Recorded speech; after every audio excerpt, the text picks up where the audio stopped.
Well, good evening, everybody. Can everybody hear me? Yes. Yep. Excellent. Good. Thank you. So I think everybody's on board. I see a lot of people here. So why don't we get started? So this is the South Kingstown meeting of the South Kingstown Planning Board, regular session meeting agenda for Tuesday, July 28th, 2020, and it is exactly 7 p.m.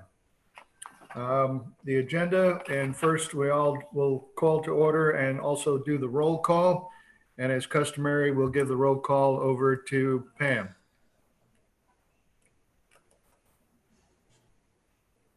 Unmute. Hey, there you go. Maria Mack, Here. Steve Demasi, Here. Peter DiStefano, Here. Susan Axelrod, Here. Joe Murphy, Here. John Riondo, Here. and Pam Rubinoff here. Okay, great. Thank you, Pam. Before we get into item C, the consent agenda, I just want to point out that we do have a letter in our packet, or it's an email from Earl Greco to Jason Parker. And this is regarding the Northwoods project subdivision. They've asked to postpone and to advance to our next meeting, which would be August 25th. So that was agenda item number 6, which we will pull. And if Amy, do we need to make a motion to this extent and Yes. to push it Yes. over to August 25th? Yes, Amy Goen, Special Legal Counsel, please do make a motion, and that's referencing their agreement to extend the decision deadline.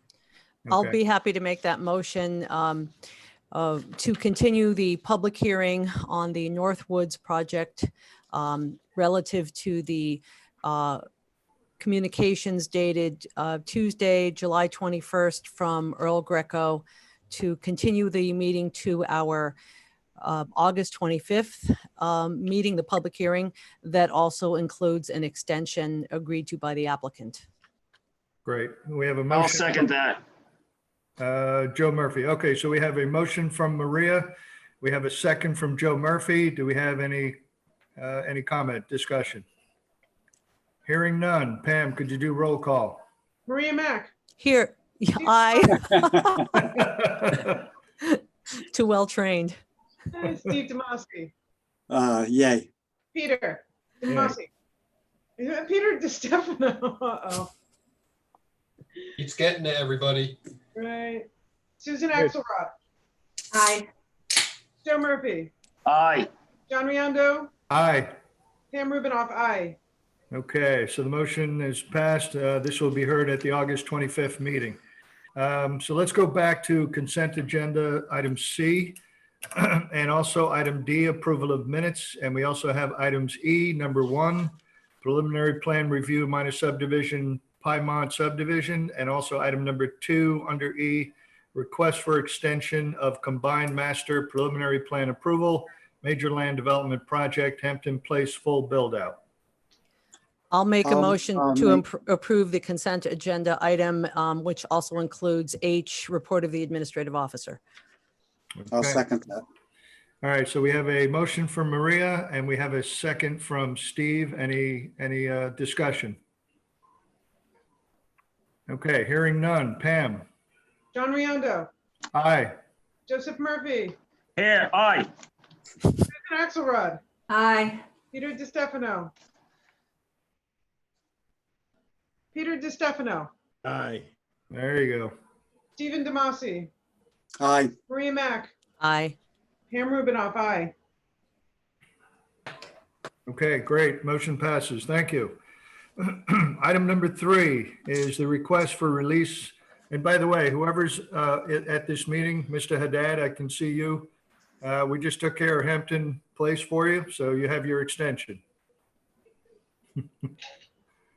All right, anybody else who is here for either of those items, item number 1 or item number 2, if you're willing to stay, we welcome you. If you want to head out, that's fine as well. Okay, item number 3, request for release of performance bonds and acceptance of roads and infrastructure for Hopkins Green. I'm going to give it to the staff. Thank you, Mr. Chairman. I believe Tony Fiore is here on the call for this. This is a release of the performance bonds. I think that may be a typo in regard to the acceptance of the roads and infrastructure, but Tony, correct me if I'm wrong. Is Tony still on?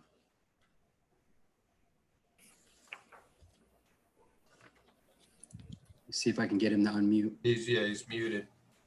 Better now? Yes, there you are. Yes. What's the question, Jay? The agenda item is a request for release of performance bonds and acceptance of roads and infrastructure. I think the roadway acceptance is a typo. Is that correct? That is correct. It's a private road. This is just for a release of a bond for Hopkins Lane site improvements. Very good.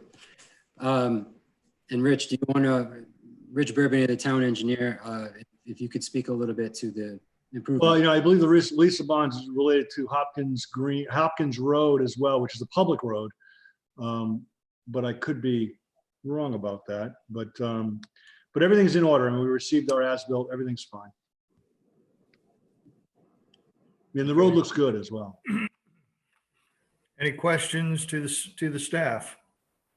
Just wanted to make sure that it seems as though in the memo, performance bond and maintenance bond are used interchangeably. Is that correct?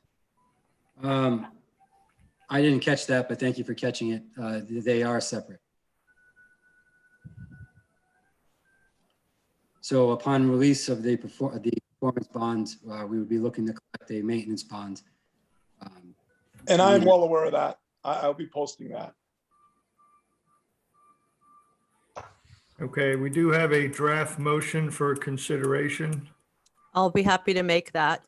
The South Kingstown Planning Board hereby authorizes the town's finance director to release the performance bond in the amount of $16,601.39 that was previously established as a guarantee of the completion of the site infrastructure and landscaping for the Hopkins Green Land Development Project.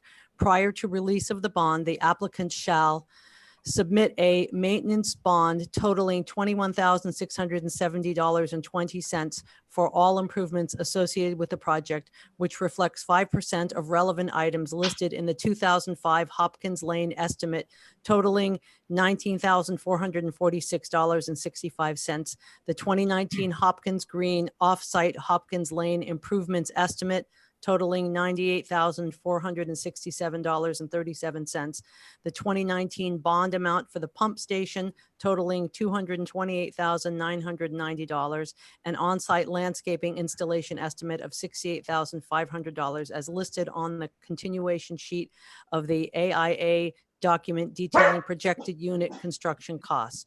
Prior to release of the performance bond, the Department of Public Services and the administrative officer shall certify that the item outlined above has been satisfactorily completed. Okay, we have a motion from Maria. Do we have a second? Second. Second from Pam. Any further discussion? Okay, hearing none. Pam? Maria Mack, Aye. Stephen DeMasi, Aye. Peter DeStefano, Aye. Susan Axelrod, Aye. Joe Murphy, Aye. John Riondo, Aye. Pam Rubinoff, aye. Okay, motion passes unanimously. Mr. Fiore, congratulations. Thank you very much. Greatly appreciated. Thanks. Okay, thank you. Thank you. Okay, item number 4 is a pre-application concept plan, major land development project for the residences on Holly. Is there the applicant present? Yes, Mr. Chairman, it's John Kenyon. I'm attorney for the applicant, Scott Hallberg. We're here tonight for a pre-application review for proposed major land development project. The property is located on Holly Road. Is designated as tax assessors plat 57-1 lot 110. It's 1.3 acres in size, and it's in the commercial neighborhood zoning district. The applicant's proposing 12 residential dwelling units in 6 two-family structures. The zoning density permits 10 dwelling units, and with the inclusionary zoning, it requires 2 additional affordable units. So it's a total of 12 units. The planning staff has suggested that the project is considered a multi-household land development project, as there's more than one multifamily structure on a lot. However, it's my understanding that multi-household involves more than three or more units, but does not include two-family structures. If the project's considered a multi-household project, some waivers would be required, including the 100-foot buffer from the front yard line and setbacks between buildings. We'll have to work that issue out with the staff before we come back for master plan to determine if the waivers are necessary. The applicant's here tonight, along with the project engineer, Josh Rosen. At this time, I was just going to have Josh go over the existing conditions and then what's being proposed. And again, I believe Scott Hallberg's also with us tonight. So Josh, Okay. go ahead. Thank you, Mr. Kenyon. Mr. Rosen? Yes, good evening, Mr. Chair, members of the board. For the record, Josh Rosen, Principi Engineering. Here, as Mr. Kenyon said, also on behalf of the applicant, Mr. Hallberg. Obviously, this is a pre-app, so the plan is pretty brief as far as providing an overview on what we're planning to do moving forward. The general idea is the property at Lot 110, Assessors Plat 57-1 is about 1.3 acres in size. So this parcel sits on the west side of Holly Street.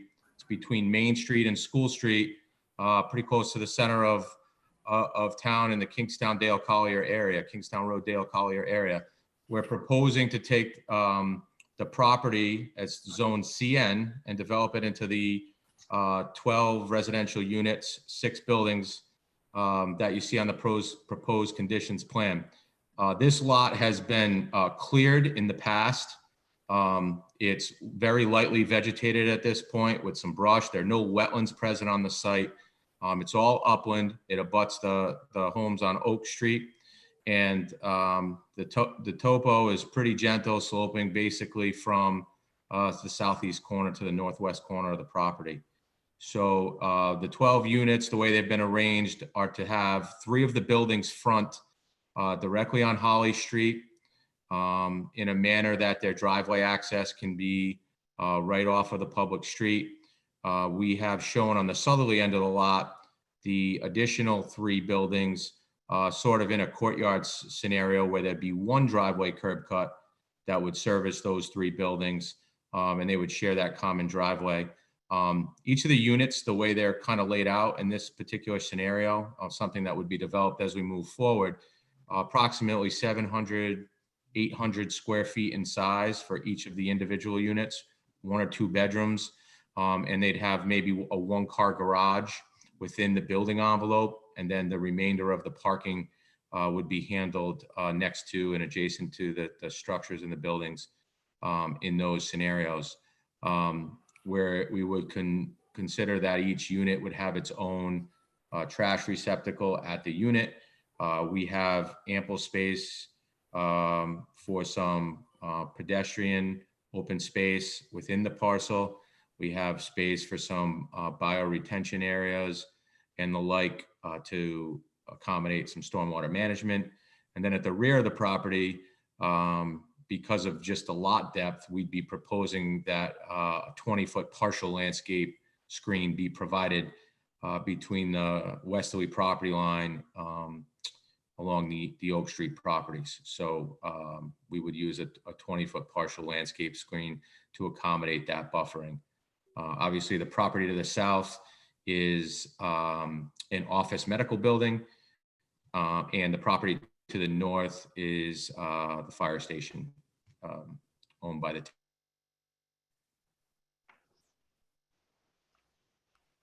Any questions of the attorney or Mr. Rosen? Let me just ask one, and Mr. Kenyon, is this going to be some type of a condo association where, or rented out where the owner retains the property and leases the property? Mr. Chairman, I'm not exactly sure. I know Mr. Hallberg's out there, I think as a participant. If he could address that, please.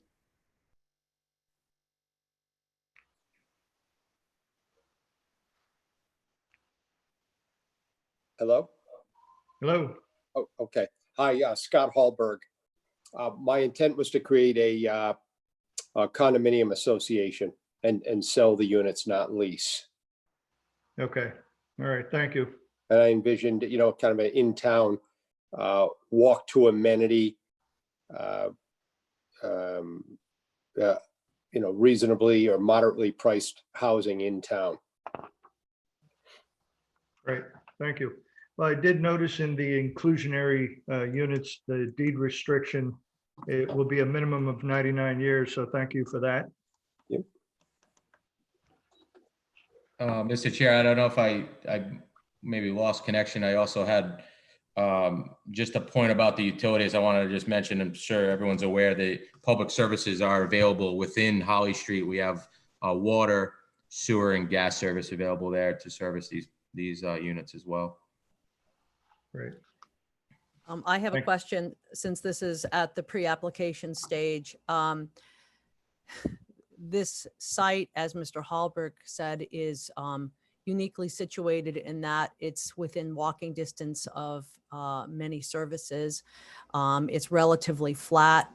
I'm wondering if you thought about doing a cottage type design on this lot, and also wondering about if it might be possible to reduce the curb cuts. I understand it's a narrow lot and don't know if there's an ability to have some kind of an internal access or an internal green space, maybe moving from the north to south, the fourth building closer to the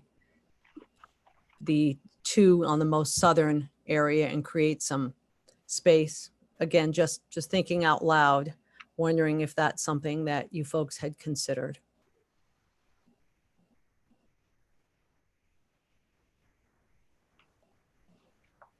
I think, Maria, that's a couple great points. Maybe Scott, if you're still on, can you maybe speak to the cottage question? Yeah, sure. Thanks. Yeah, cottage, I haven't really put it out to design yet, but I certainly would like to have something that was, fitting with the area and some kind of, village look, cottage look, I guess, is the question. We'd have to put it out to an architect and somehow make it work with a duplex style. And I think, Maria, at the point of the curb cuts, once we refine the actual building design, we may be able to incorporate those units in a way where we could reduce one of those, probably maybe one of those 3 curb cuts in the northern section, and be able to achieve the same result. We're obviously trying to balance the amount of hardscape or impervious, and also, work with the dimensions of the property, but we can certainly take a look at a way to further reduce the curb cuts when we get the actual building style kind of locked in the next phase.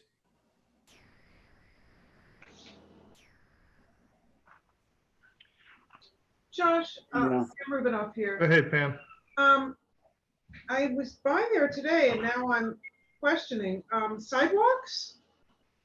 Were there sidewalks there? Are they existing? I seem to not remember what I saw today. So I think on the east side of the road, I think it's an open pavement in that area where the street kind of connects to the impervious behind the commercial buildings behind job lot there. Mhm. So I think that's an open pavement. I believe there are sidewalks on the west side of the road, if I'm not mistaken. Because that would be an amendment, obviously, that would be good to put on here and, especially since the vision is to try to make it walkable, et cetera, et cetera. So just put that in your drawings on the, as you move on. Yes. I like the idea of putting some residential units in this area. Some of the planning board members that have been on have known that this site has come before us once, maybe twice before, with commercial development and possibly a restaurant. And we got quite a bit of pushback from the Oak Street people. So I think residential units would be a good segue between the single homes and then the commercial uses of job lot and all the other businesses on the other side of the road there. So again, I think it'd be a good segue from single family to multifamily to the commercial development. Yeah, Jay, thanks for putting that up. Thanks, Steve. We tend to agree as well. There are no sidewalks there, as Jay has up on the screen, I think with the Google photo. The whole frontage looks like it's edge of pavement and then the shoulder, the soft shoulder. But it looks, Josh, at the edge there, in front of the professional building, it looks like. There is a It sidewalk. does, yeah. Yeah, there is. Yeah, I think it basically stops right at the property. So Okay. when we further this design, we'll certainly talk with, Mr. Hallberg and knowing that we're sort of kind of extending the development from Main Street here. If we put these residential units in, obviously it would make some sense maybe to connect to that sidewalk to offer that pedestrian connection. So Right. we'll talk to Mr. Hallberg about incorporating that in the plans. And Josh, could you take it further north, just before the fire station? Jay, you are so cool. Look at that. Thanks, Jay. Jay's doing it, okay. And there again, keep going. I just want to see where see, it's there's greenery, but not sidewalk per se, but it's greenery, okay. Yeah, I think that'd be a good connection. That makes sense. Definitely. Okay. Recognizing the CN zoning and the square footage per lot, is there, and I know that the board have talked about cottage zoning, and we have, as a means of infill, as a means of getting affordability in downtown areas so people can walk to services, as Maria alluded to earlier. And I'm just thinking out loud here, and Jay, in particular, any other staff members, is there something that could be an incentive for cottage style zoning, even though we don't have it yet, that may help here? And it's a very broad question, I realize, but it is open-ended.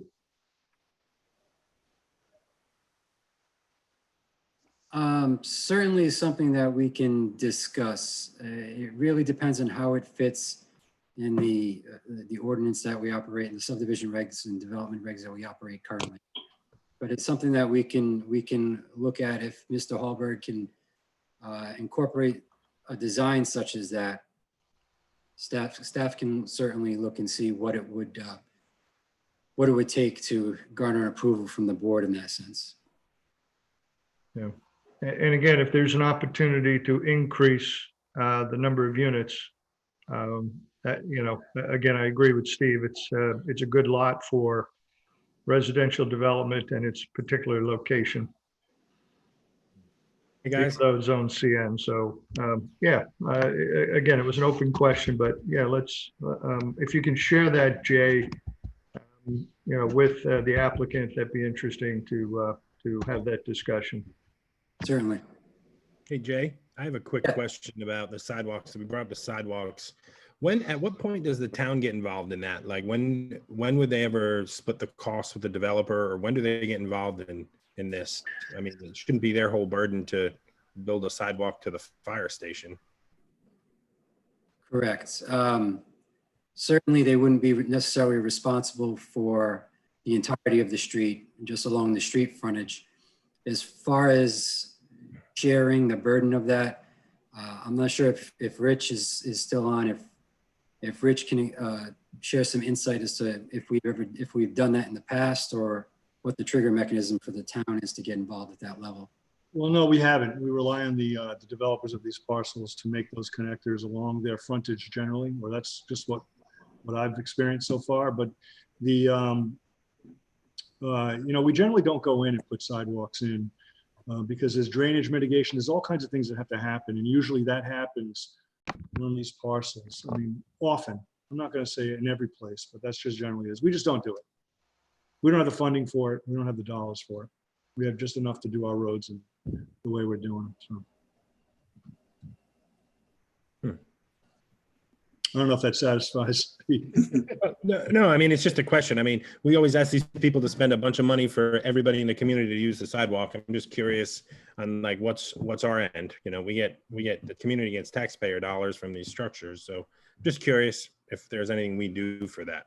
Peter, this is Amy. There are legal constraints on how much we can ask developers to, kick in on infrastructure improvements in connection with their development, but that's really the key. It has to be tied to the development, right? The exaction has to be proportionate and related to the extent of the development.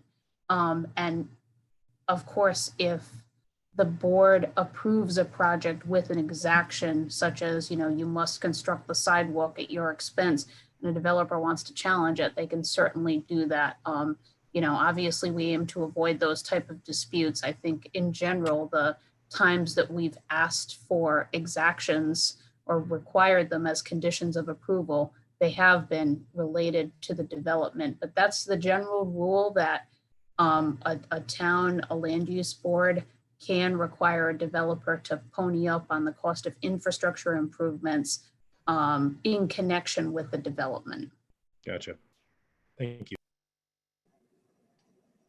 So this is a public meeting, and I can see we have about 42 attendees to this Zoom meeting. So if anybody has a comment that they'd like to make about this conceptual, and again, I want to emphasize this is a pre-application concept review. It is merely to incite suggestions, thoughts, questions to the staff and to the applicant and to the board. So if anybody would like to comment, we welcome your thoughts. Excuse me, John, there is a comment in the Q&A section. Yes, I see that. That is Mr. Phil Eden. I'm going to, he also has his hand raised, so I'm going to allow him to talk. Jay, this is Amy, would you mind making the announcement about the Q&A box and ensuring that that questions should be posed through the raise hand feature rather than the Q&A box, just so that we have everything on the audio and video record? Yes. So for those of you that would like to ask a question, please use the raise your hand feature on the bottom of the screen if you're using the Zoom platform on a computer. If you're calling in by phone, you can dial *6 to raise your hand. And then I will unmute you and allow you to speak. Now, I have Is it *9 to raise your hand, *6 to mute and unmute? Do I have it backwards?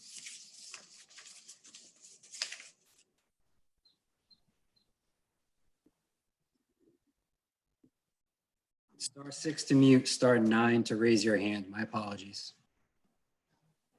Mr. Eden, I've unmuted you. I think you need to unmute yourself. Hey, I'm so sorry. I actually had my hand raised because I wanted to speak on the vineyard project later on. Oh, okay. I also see that you have a question in the Q&A asking what percentage of the units on the Street project are considered affordable. That would be 20%. Okay, awesome. Thank you. Yeah, I think I love the idea of dense development downtown. So appreciate it. Very welcome. Anyone else? I see a Jane has their hand raised. Jane, you have the floor if you want to unmute yourself.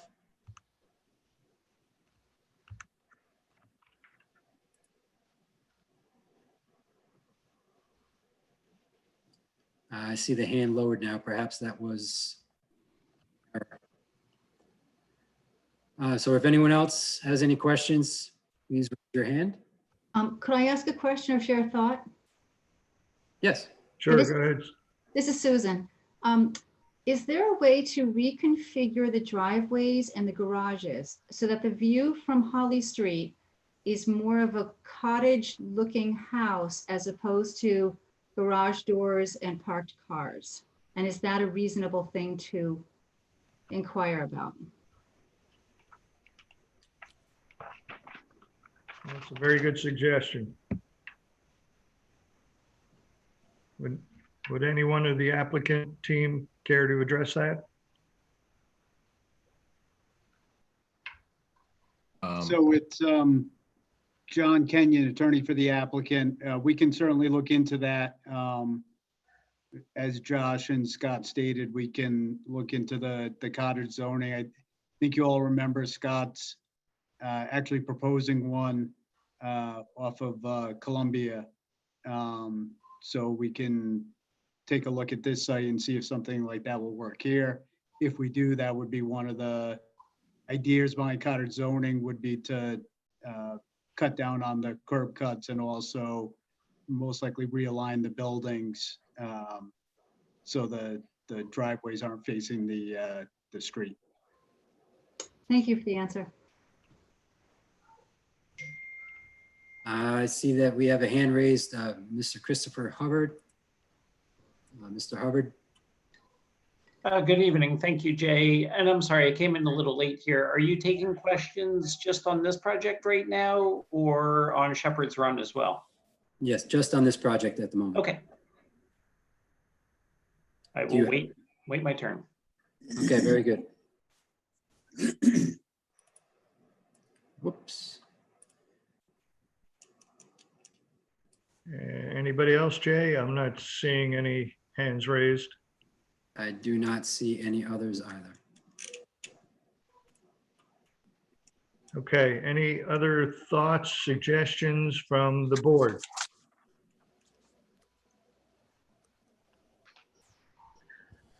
John, just to clarify, I didn't see anything. At this point, you're not looking at any waivers, is that correct? That's correct. This is Josh Rosen again. Okay, thank you. Again, subject to what Mr. Kenyon discussed with the discussions that we will have with the planning staff about the classification of the project. That may change. So Pam, if I may, this is John Kenyon again. For clarification, we weren't proposing any waivers, but they did bring up the question whether this falls under the multi-household land development project requirements, which, as the board knows, has a number of requirements. One of is that the buildings must be at least 100 feet back from the road, which in this case is impossible. There's also I think it's a 50-foot or 25-foot distance between buildings, which the units on the southern end wouldn't meet that. So we'll have to meet with the staff and to determine what applies and what doesn't apply, and then we'll know. We didn't think we needed waivers, but we might. Okay. Any questions of from staff? No questions from staff at this time. Okay, thank you. Mr. Kenyon, any further thoughts? Nope, that's it, Mr. Chairman. Okay. Well, hopefully this has been beneficial, both from the board's perspective, the staff comments, and also the general public as a whole. So thank you very much, and we look forward to I think the staff meeting with yourselves, and Mr. Rosen and the applicant Scott Hallberg, and hopefully something could come about that resembles and hopefully will not mimic his experience from Columbia Street. Thank you. Very good. Thank you. Thank you.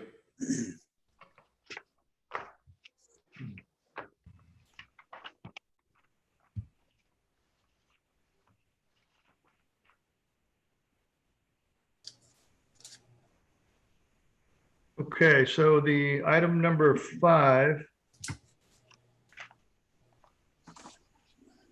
is a public hearing on proposed amendments to the comprehensive plan and recommendation to the town council on a companion application for zoning map and text amendments and conceptual master plan public informational meeting on a major land development project entitled Shepherd's Run.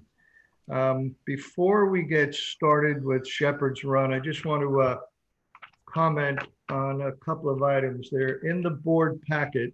We have the project review memo, which was assembled by staff and obviously with the applicant. And I just want to point out to everybody and just to remind everybody, and in particular, maybe somebody who is new to the project, that this is the discussion on this project has been going on for about 3 months. On May 12th, we had a pre-application very similar to what we just did with the previous application for the cottages or for the housing on Holly Street, just to understand what Shepherd's Run was about. And it was very, it was very interesting, and there were suggestions and thoughts put out. Also on June 10th, there was a TRC meeting specifically for the conceptual master plan that was held on June 10th. And here we are, July 28th, now to hear the conceptual master plan and as presented by the developer from Morgan and Schoen. And now just so that so I think at this point, what I'm going to do is hand it over to the developer, Mr. Schoen, and let him take us through his proposal. And then we can not only discuss and have questions, and I'm sure we have lots of questions, and hear from the public as well, but we can also tie in then the proposed amendments and recommendations from the planning board to the council, and we can touch upon those issues. So Mr. Schoen, the floor is yours. I just have one quick question. I don't know when the best time for this to happen is, but it would be very helpful, I think, to the public as a whole to hear from legal counsel as to what these 3 different items are. It is a bit of a mouthful, and I think a clarification would be very helpful. Sure, I agree. It's good to get that out there before we start the presentation. This is Amy Goins, legal counsel. So there are 2 main tasks for the planning board tonight. One task is to review and potentially approve the conceptual master plan for the project. That's considered conditional approval because the project is dependent upon a relief from the town council. So the second task for the planning board is to provide an advisory recommendation on the proposed amendments that the applicant has submitted to the town's land use regulations. That includes an amendment to the comprehensive plan, an amendment to the zoning map, an amendment to the text of the ordinance, all related to the core of it is rezoning the parcel to the Route 1 SMD. So the both the requested zoning ordinance amendment and the development application, the master plan application, are running under timeframes during which the planning board must act by a certain date as set forth in state law, and the town council also must conduct a public hearing on the request. This, the conceptual master plan application, there may or may not be a decision tonight. The recommendation to the council on the requested zoning changes and comprehensive plan change, there should be a decision, a recommendation to the council tonight, because I believe that the public hearing is scheduled before the council at their next meeting, which is on August 11th. Thank you, Amy. It's very helpful. Before we get started and turn it over to Mr. Schoen, any questions to Maria's question or what Amy just stated? Okay. Mr. Chairman? Yes. I do see that there's 2 hands raised already. I'm going to lower their hands until we go to public comment. But if it is, I'm going to advise the attendees that if it is something that is relevant at this time, to raise your hand again, and I will potentially allow them to talk with your permission. Okay, well, I think as customary, what we like to do is we like to hear from the applicant. And then after the board will have its opportunity to question and provide comment.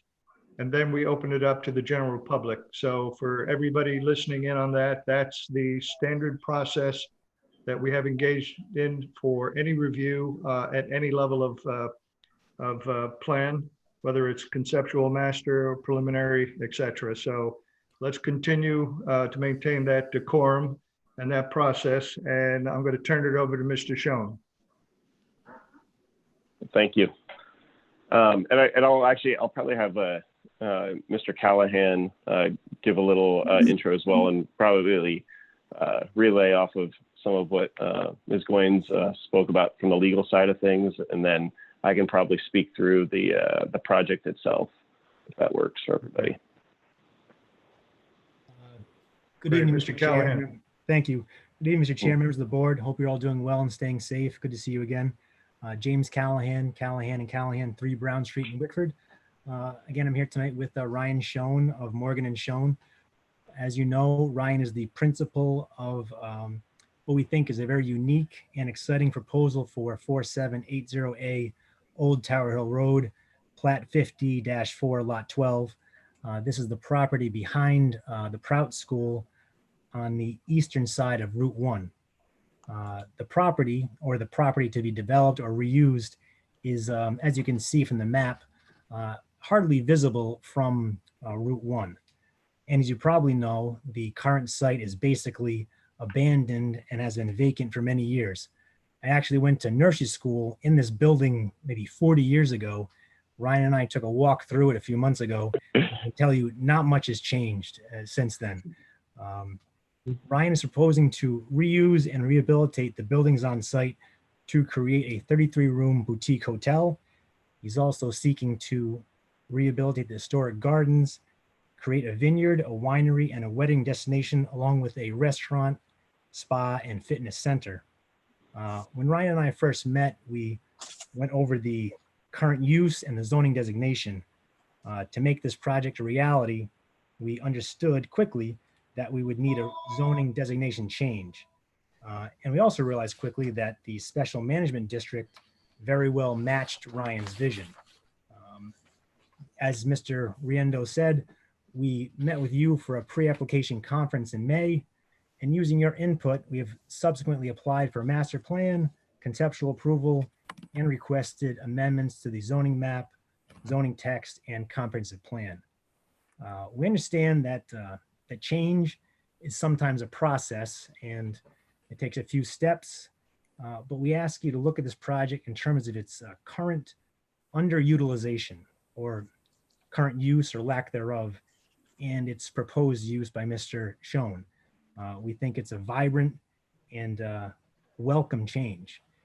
And we hope you look at this project in that light, in the idea that the benefits of the adaptive reuse vastly outweigh any drawbacks, especially in light of the state of the current property. The current zone is R80, and as you know, R80 zone is limited use. For instance, in the 35 acres that are on site, if they were all buildable, which they probably aren't, would allow 0.55 lots per acre. Based on the site, the development nearby, I don't think that dozens of house lots would be consistent with the area. This proposal is vastly different, and we think it fits the comp plan much better than actually the R80 zone may. Also, there are only 5 abutting property owners within 200 feet of the property lines. Again, this property is on Route 1. We are asking for a designation in the special management district, and it's not like we're asking for a property off Tuckertown or Succotash to be included in the SMD. We think this would be a fantastic addition to the gateway to South Kingstown, which is what the special management district really is. Without a change in designation, the proposal is basically dead on arrival. And we think the special management district allows for and anticipates unique uses, including the preservation of the Scenic One area. It limits school-age children, and it uses adequate buffers and setbacks. And notably, this project meets all of the dimensional requirements. So it's kind of interesting that we need some significant relief from the code in terms of amendments, but the actual property won't be amended in many respects. Again, the current building will be reused and rehabilitated. The vineyard will be included in the current cleared area. The historic gardens will be restored. There's adequate parking on site. The business will employ dozens of local residents, and local residents and visitors will be welcome to the vineyard, spa, winery, and restaurant on site. And significantly, for the first time in generations, the property will be added to the tax rolls of South Kingstown. Also, the proposed use, if converted to the SMD district, this would attract visitors from in amounts of possibly 400 people, and that could not be accommodated by a 30-room boutique hotel. So South County Commons, its hotels, will be a magnet for visitors, as will Wakefield, all South County beaches, and the adjoining business districts. And again, there's a significant aspect of this proposal that there's no increase in school enrollment because there are no dwellings. We hope this will be an attraction for in-state visitors, out-of-state, regional, and national visitors. I don't think there are many sites like this in Rhode Island, and I think it's truly a gem within South County. Ryan is the principal. He and his wife and 2 children live in Stonington, Connecticut, which is only 4 miles from the border of Rhode Island. And, you know, his wife, Ashley, is actually a native of Ashaway, Rhode Island. They have developed projects in Tennessee, Wyoming, California, and Hawaii, among others, and they're all successful. I think Ryan found this project, this property, while looking at another site in another town, I believe. And I think he was happily shocked to discover this proposal, this site. And I hope the town is equally excited to welcome this project as part of the community. I'm sure you have a lot of questions, but I'd like to ask Ryan to give his vision and his idea for the project and his concept. Thank you, James. And yeah, I mean, this, just to kind of give you guys an overview, this is a bit of a coming home, especially for my wife. Obviously, we're raising our family here, and she grew up here. She went to Cherahoe High School. Her grandfather was a teacher in the school district in Westerly, and her father's a general contractor. But I think what's probably really important here to start is to provide some additional context to what this property is. I know some of the planners already know this through some of the work sessions, but especially for some of the people who might be new to this proposal and this project. When I came across it and had been doing significant research on it, I was blown away basically by the history that was there. And really the goal of this project is to take that history, amplify it, and promote this sort of agricultural rural retreat destination. So to kind of go through that history, Shepherd, I'll try to go through it really quickly because I'm sure people want to get to sort of the meat of the proposal. But Shepherd's Run was built in 1933 by Elizabeth Hazard and Rush Sturgis, and they were named after it was named after the original landowner, Elizabeth's uncle, Shepherd Tom Hazard. At his death, he was described in this way. He was by choice a shepherd, not only of sheep, but a shepherd of men. Of a generous, sympathetic nature, he was quick to espouse the cause of the weak and the downtrodden. He lived from 1797 to 1886, and he was a 7th-generation Rhode Islander and a Quaker. Shepherd Tom was an ardent anti-slavery advocate. One of our goals with Shepherd's Run is to continue Shepherd Tom's vision and the mission for the community that he loved dearly. He wrote some interesting papers. Anybody who's interested in learning more about him, I've just been amazed about this guy. He wrote something called the Johnny Cake Papers that were published in the Providence Journal. And I mean, just really an ardent supporter of really all of South County and the people in the community. So this property itself, it was his originally. Then Elizabeth Hazard and Rush Sturgis, a married couple, took it over upon his death, and then it became their summer home. Their main house was located in Providence. Their main house is actually now the president's house at Brown University. It was donated to them. The architect who designed this original structure was Thomas Pym Cope, and he also designed the Dunes Club in Narragansett, Rhode Island. The building was designed in the traditional Norman Romanesque style. This style is highlighted by second floor wall setbacks, an entry turret, receding consecutive archways are present throughout the design. While the building has been altered over time, there are many original details that are still intact, including stone siding, slate roofs, there's an original grand fireplace inside, exposed mortise and tenon beams, double Dutch doors, and there's this beautiful mud set red quarry tile flooring. In addition, the gardens, as were spoken about before, they're originally designed by Beatrice Jones Farrand. In recent years, they have fallen into disrepair. The upkeep on these gardens is considerable. But like I said, they were designed by this lady, Beatrice Jones Farrand, and to many, she's considered the mother of landscape architecture. She was the only woman, along with 10 men, who founded the American Society of Landscape Architecture. And she designed the original White House gardens. She also designed the gardens at Harkness Park in New London. And the original drawings for Shepherd's Runs are actually being kept in the archives at Berkeley College of Environmental Design. So since it was owned by the Sturgis and Hazard family, in more recent history, it was acquired by the Sisters of the Holy Cross. It was subdivided over time. The government center and actually the Prout School were all part of the same land parcel, and it extended all the way down to the Narrow River. Those parcels were then divided off. And then in the early 60s, a chapel was added, a cafeteria, and dorms. The property served many purposes.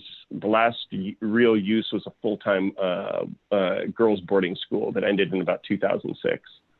The property as it exists today and what's shown on this map is 36 acres of land, and there's 50,000 square feet of primary structure, 50,000 square feet of structures that basically exist there, along with the cleared grasslands that you can see. And there's a natural forested woody area as well. So now that's kind of the history. That's the background. That's what this property entails. So now we were trying to look at this property and say, okay, how can we reuse this? It obviously would be a tragedy to tear this thing down.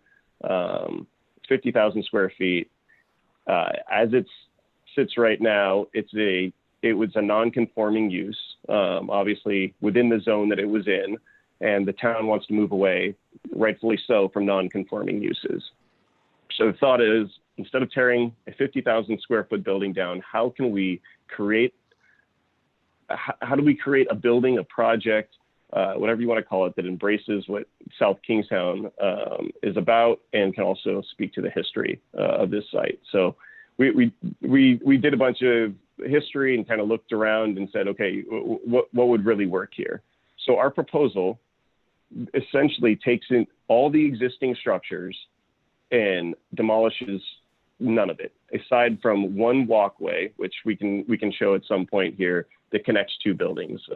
We're talking a very small walkway on the backside to open it up to get a view of the water. But the main goal of this project is to create this agricultural retreat, one that embraces the rural character of the community, and it can promote this local agriculture and aquaculture, as well as New England hospitality. We're going to be planting roughly 6 acres of vinifera grapes. And as James said earlier, the restaurant, winery, spa, those will all be open for day usage of local residents. The 33 guest rooms are available for overnight accommodations. And the facility will provide South Kingstown with a venue for weddings, special occasions, community events such as lectures, performing arts, and harvest festivals. These are all things that were previously pretty difficult to accommodate. And if you think about where this site sits, with between the government center right next to it, with 200 hotel rooms across the way, and Prout next door, we're really ideally located to create such a venue. We won't have neighbors complaining. It's just it was it was remarkable to find such a thing. So that's sort of that gives sort of the overview, I guess, from our standpoint of what we looked to create. Now, it is important to say that at some point in the future, what we are looking at is, and you can see those on the screen, is 12 cottages in the woods at some point. That is not something we're looking at now. That's a phase 3 down the road. Really, we have enough to chew with what exists today, but we do think that is something that's important in the long term for this project. Yeah, and then from there, I'm happy to sort of answer any questions. I know we can probably get into the specifics of anything or concerns people have, but I hope that gives a little bit of context of what we're trying to create. And if the board has questions or however you guys would like to handle it. Great. Well, thank you, Mr. Schoen. I appreciate that. So any questions to Mr. Schoen from the board?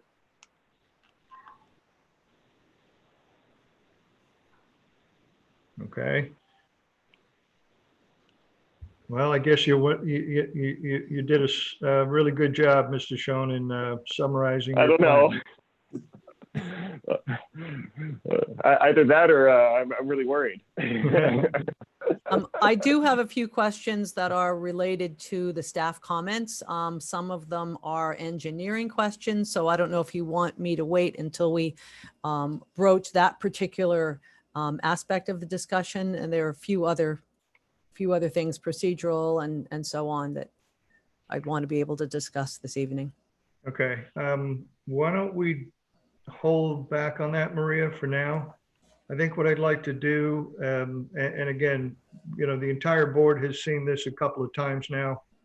So I think we're getting acclimated to the project, and we've heard a little bit, we've heard more tonight than in previous nights or previous meetings. So this is good. But I'm sure as I look at the people, the attendees, I see 1, 2, 3 hands up right now. So what I'd like to do, well, 5 hands up. So Jay, I'm going to turn it over to you to go through and identify the hands up for those public members who have comments or questions. Very good. First person who has their hand raised is Mr. Christopher Hubbard. If you'll unmute, you're all right. I think I'm unmuted. Can you hear me? And thank you, Jay. And good evening, everybody. My name is Chris Hubbard. I live in Wakefield, but I sit on the board of directors of the Narrow River Preservation Association. The Narrow River Preservation Association is the state designated watershed council for Narrow River, and it gives us legal standing to appear and present testimony on behalf of the watershed before local and state public bodies. As such, we've requested of SK to be notified of any and all matters related to the watershed as required under General Laws 4628-8B. And to date, we've received no information whatsoever on this project. We would request that we be kept apprised of developments moving forward and also have documents relevant to the watershed shared with us to date. Because of the lack of information so far, I actually learned about this through a concerned citizen on Facebook. The NRPA has no official position on the project. We do have a couple initial concerns that we're hoping you'll take under advisement as you move forward. The areas surrounding the project area is already a stormwater runoff problem for the Narrow River. So any project on the property must be designed to eliminate contaminated runoff to the river. This includes water from both existing and new hard surfaces, as well as any water contaminated by chemicals associated with the proposed vineyard. There is some natural drainage on the property that we've mapped with GIS, and SK has worked very hard and very diligently on BMP work in the last couple of years to protect the river. We just want to ensure that this work was not wasted work. The association is strongly against the use of a septic system in this location for such a large and diverse project, especially with sewer connections apparently so close by and accessible. And most of all, the aging existing septic system. the results for the water quality in their river could be disastrous. And the association has worked very hard for many, many, many years to improve the water quality.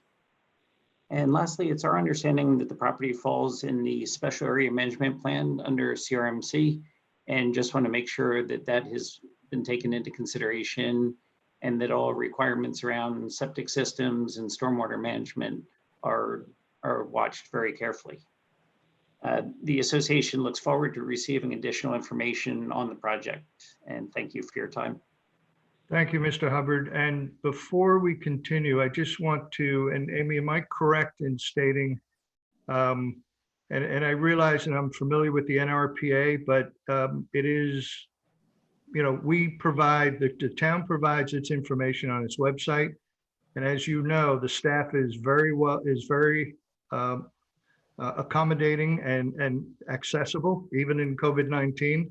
You can easily reach out to them via email or via the phone and ask questions. And so I can only suggest, Mr. Hubbard, that you continue to stay in contact with the planning group, planning department, in particular Jay Parker, who is lead on this project. And we can't serve notices to you because you're not in a butter. As a result, you know, I just wanted to be candid, but it's important that you stay in touch with the staff. Yes. And thank you. I don't believe that anything was done, you know, to hide from us or anything like that. We do have a letter on record with SK requesting that we be notified of developments. And we have worked very closely. Both Jay and the town manager have been very good about getting information to us. There's just, I guess, if you will, kind of a glitch in the system that we often get forgotten about. This is Amy Goen, Special Legal Counsel. There is I'm not sure that when the letter was submitted, and we're working shorthanded with staff in the office right now, but there is a way that you can sign up to be notified by email when all agendas get posted. Yes, So- and we had done that, and it's my understanding that the systems have recently changed in SK, and we seem to have gotten caught up in a technology issue, and maybe that's the root of the problem here. I'm sure that'll be taken care of. Great, thank you. All right. Thank you, Mr. Hubbard. And by the way, your comments about fertilizer runoff and, you know, connection to sewers, we understand that. And Great. so we thank you for that. All right, Okay, thank you. Jay? Mr. Great. Chairman, if I could just ask Mr. Hubbard to give me a call when he gets a chance later this week, and we can try to work out those technical details that are preventing them from getting appropriate notice. Yep, absolutely. Happy to do it. Thank you, Jay. Yeah, Great, thank you, Chris. thank you. Jay Parker? Yes, next person who has their hand raised is Mr. Stephen Crolius. Pronouncing that correctly? Stephen, you are free. to- Yes, you said it just right, Crolius. Stephen Crolius. I live in Wakefield.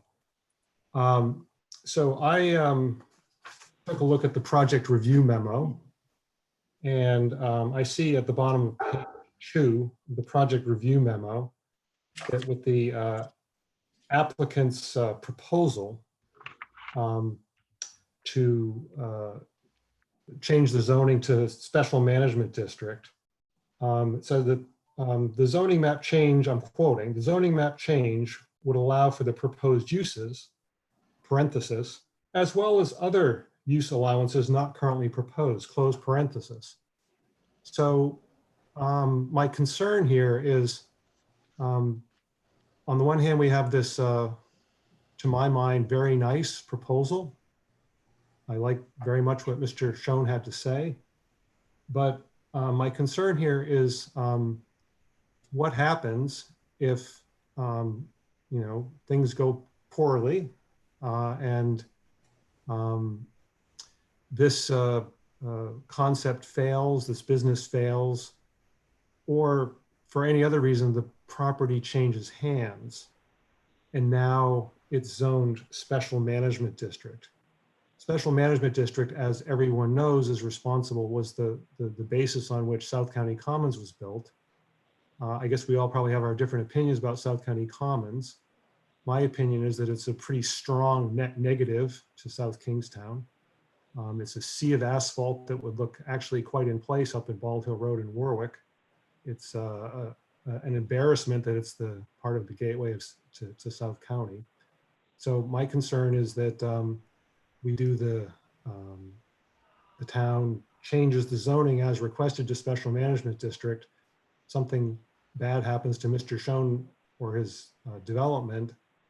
There's a change in property ownership, and now we're looking at maybe South County Commons Part 2. So thank you for giving me the opportunity to speak. Thank you, Mr. Curlius. That's well said. Thank you.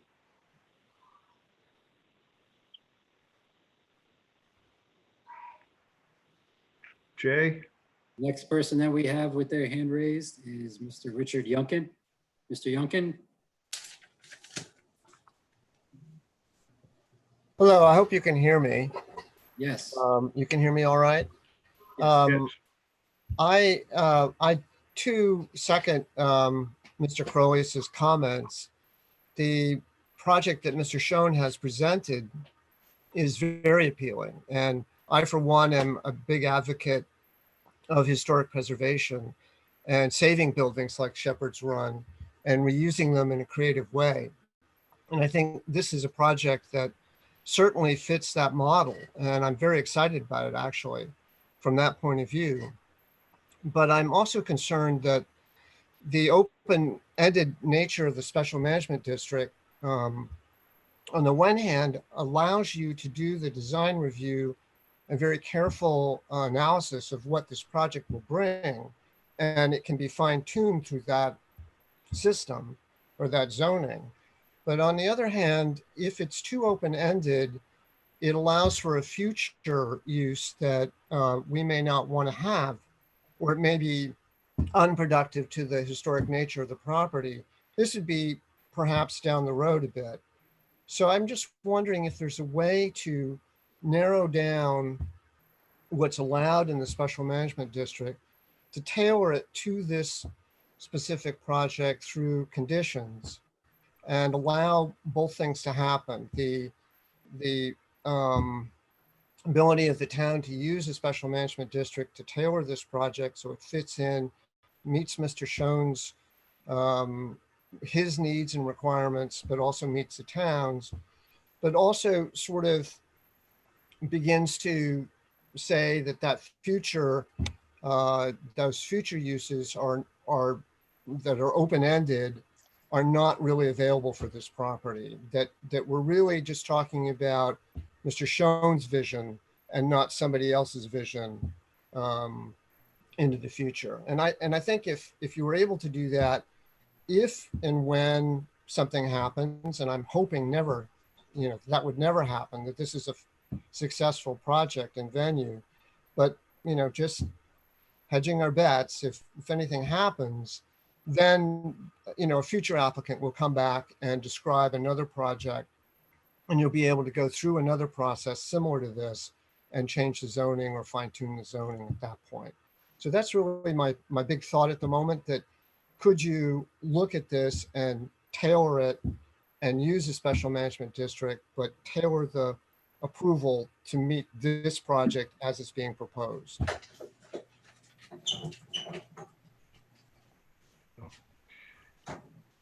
Yeah, valid point, Mr. Youngkin, again. Thank you. Yeah, those are good points. Thank you. Jay?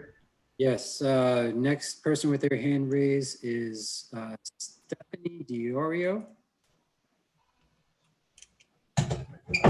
Thank you, Mr. Chairman. I am not on the butter, but I am located quite close to the property. I live on Ledge Road.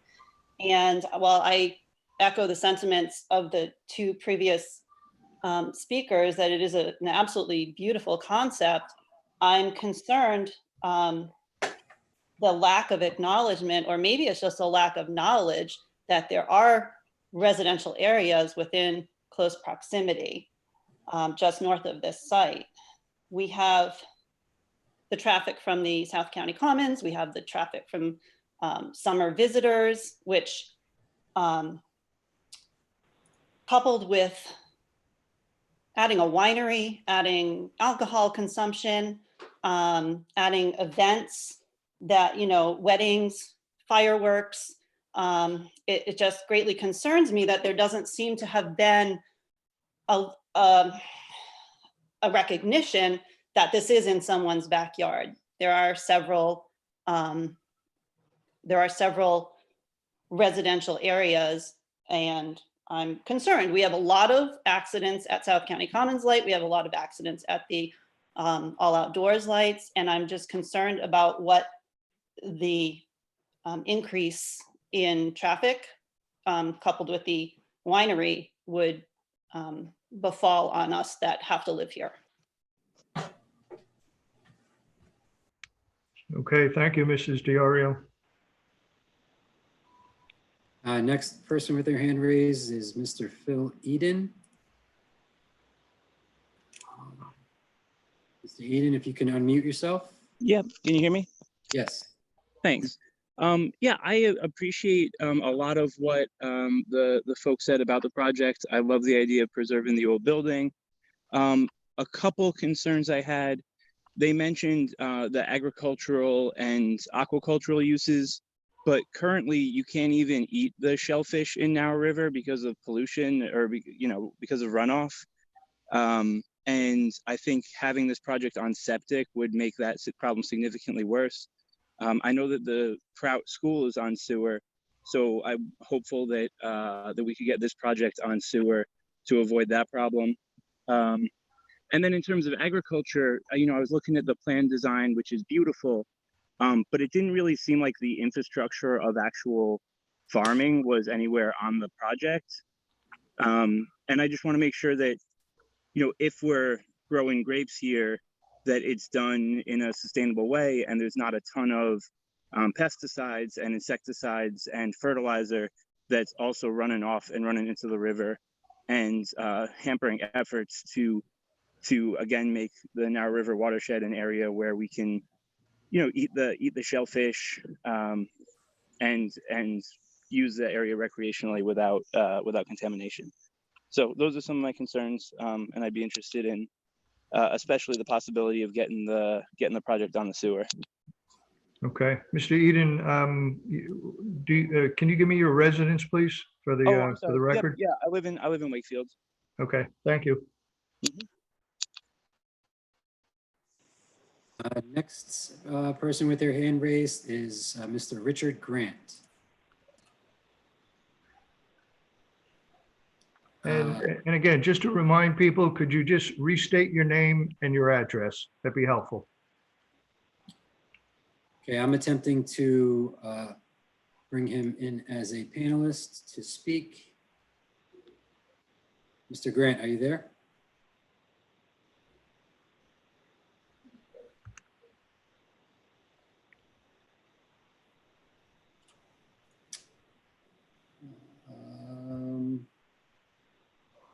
The notification that I got that Mr. Grant was using an older version of Zoom and needed to be promoted to panelist. I've done that, but I don't see that he has a microphone enabled. Jay, you may, if able, get him a, you know, they can call in as well, if that's a Yes. better connection. Yes. Mr. Grant, I would suggest that you call in on one of the phone numbers listed on the agenda. And after you call in, you can type in *9 to raise your hand and we will come back to you. It does not appear that you have a microphone enabled. So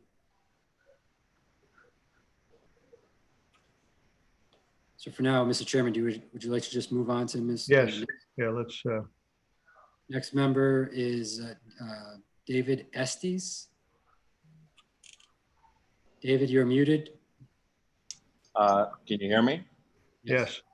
All right. First of all, good evening, everyone. I'm the principal of the Prout School at 4640 Tower Hill Road.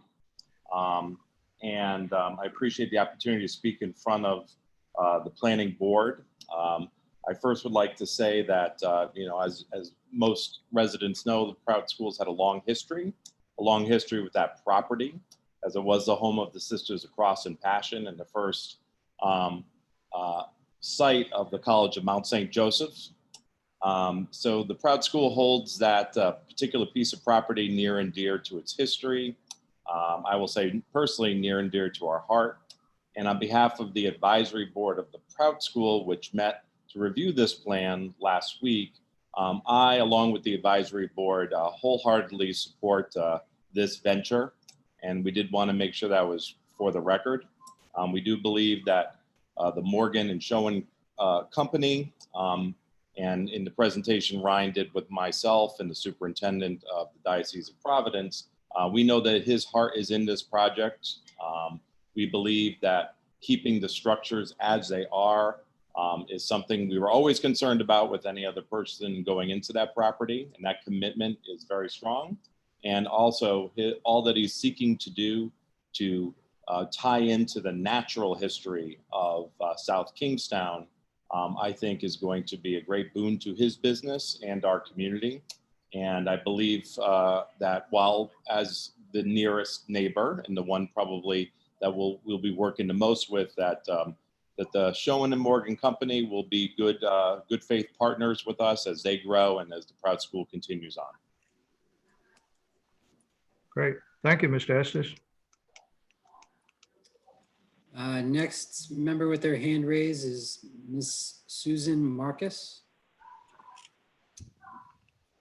Susan, if you can, there you go. Thank you. Good evening. I am Susan Marcus. I live in Wakefield.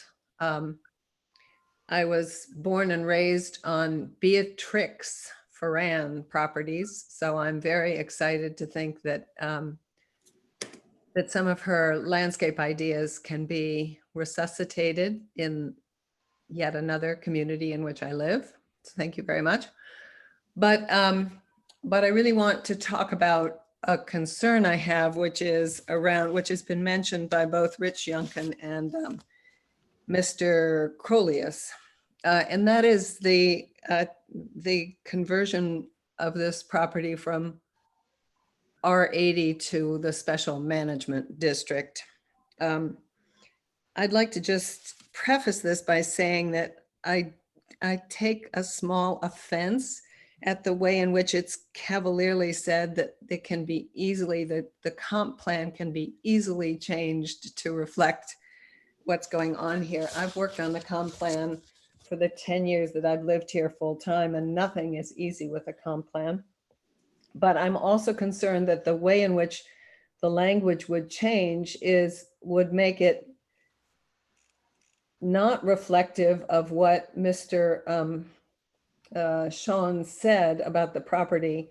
It is not, the land is not visible from Route 1. And in fact, it is quite rural, and that's part of its charm.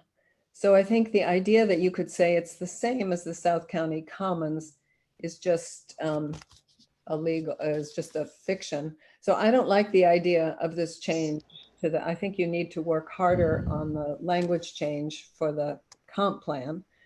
But more importantly, I think the transfer, as people have already constructively, I think, said, the open-endedness of the SMD and all of its land use possibilities would be an anathema to Mr.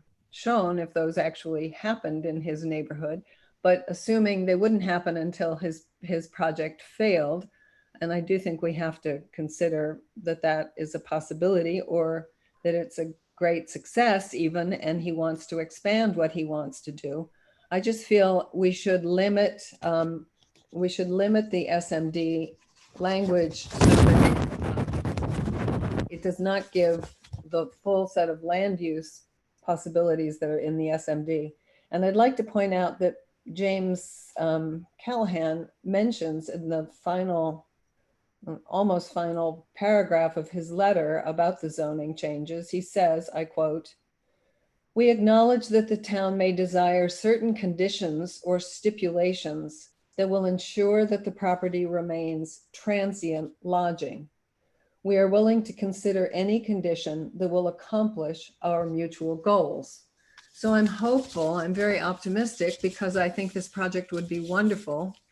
I am hoping that without a transfer of the SMD land use issues to this property, and with a better adjustment of the comp plan, we can come without too much trouble to a new agreement. I just have one other thing to say, which is that I know it's a good idea to preserve buildings, but I trespassed on this property earlier, several months ago. I didn't give you my address, did I, John? We know it. Okay. But anyway, I was, the original building is very handsome, but the concrete blob that's attached to it, I think is going to take quite a miraculous transformation to get it into something appealing. But anyway, I applaud the idea. It is what we have hoped for the development of this project, of this piece of property for a long time. So I just hope we can find some conditions, conditions that can be set on as it has to be rezoned, that reflect this project and don't leave it too open-ended going forward. Thank you. Thank you, Ms. Marcus. Mr. Chairman, if I may at this time, briefly, Mr. Grant, I believe, is trying to get in touch with me. If I could ask Mr. Grant to call my phone number at work, 789-9331, extension 1245. I will work with him in trying to get his technical issue resolved. That's 789-9331, extension 1245.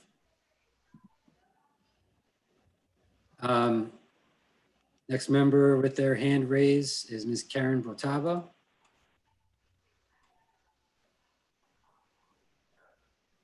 Hello, my name is Karen Votava, and I am a resident at 481 Post Road in Wakefield.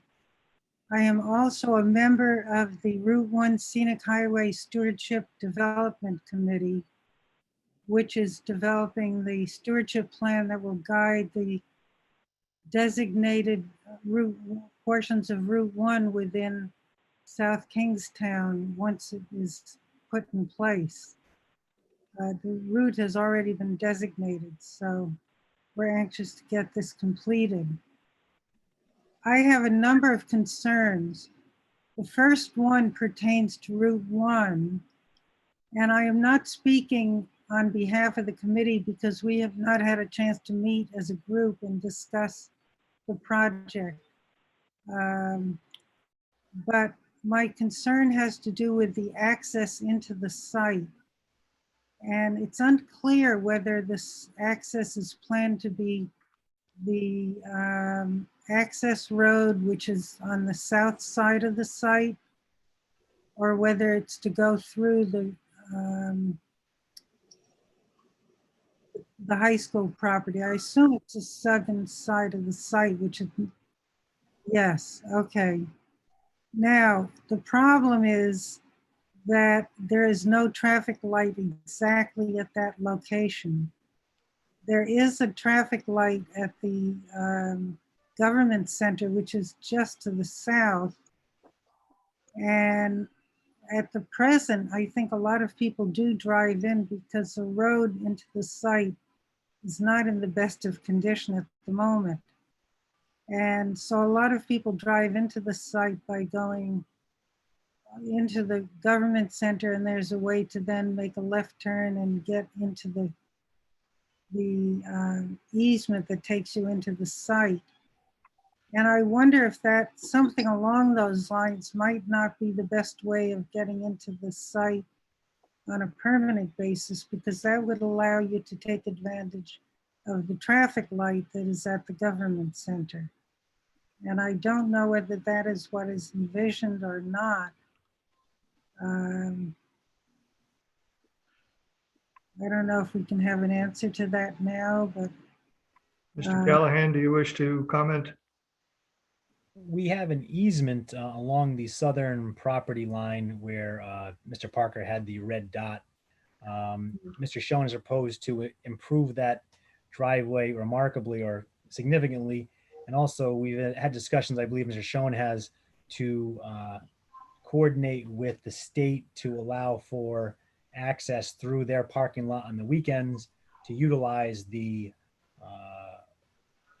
stoplight at the corner of the Government Center and Old Tower Hill Road. So we hope that, you know, the use of this property is not that significant to alter any traffic issues. And assuming if we get to the preliminary plan stage, we will submit a traffic study to ensure that occurs. And I think Ryan can, of course, expand on that. Okay. Thank you, Mr. Callahan. Yeah, that's exactly right. If there was a large scale event, say a farmer's market, a harvest festival, something along those lines, we have actually already had conversations with the state, and they're open to parking. There's a licensing agreement that has to be put in place, but they're open to using that as an access. You know, we like James said, there will be a traffic analysis that needs to be done. I believe that's actually a condition that's kind of written in there already. We think it's going to be fairly limited usage, you know, actually very minimal during the week. And one of the things to note is that the times when this site, if successful, is busy is the exact opposite times that either the Government Center or the Prout School would be busy. Great. Thank you. Okay. Go ahead. The other concern we have pertaining to the Route 1 situation is the signage that would be put up to notify people of the site, and just a concern that it be appropriate kind of signage, which seems like it would be in keeping with the kind of project that you're doing. The second item that I wanted to talk about is the historic structure. And it seems like the historic building on the site is such an asset, plus the garden, that if the garden is properly restored, it could become a major draw to the hotel by people who are lovers of landscape architecture, and particularly of Beatrix Ferran. And so I guess I would just say that we are hoping that that is followed through on, and it sounds like that is part of your theme. So the third item is that I just want to endorse what other speakers have said about the special management district and trying to craft something that will not allow willy-nilly development should this project not go ahead. So we endorse what the other speakers said. Also, I don't know, my husband is here. He hasn't registered separately to speak, but could he have a moment to say something? Sure. Okay. Good evening. My name is Bob Vatava. We thank the town for taking time for this meeting, as well as the developers.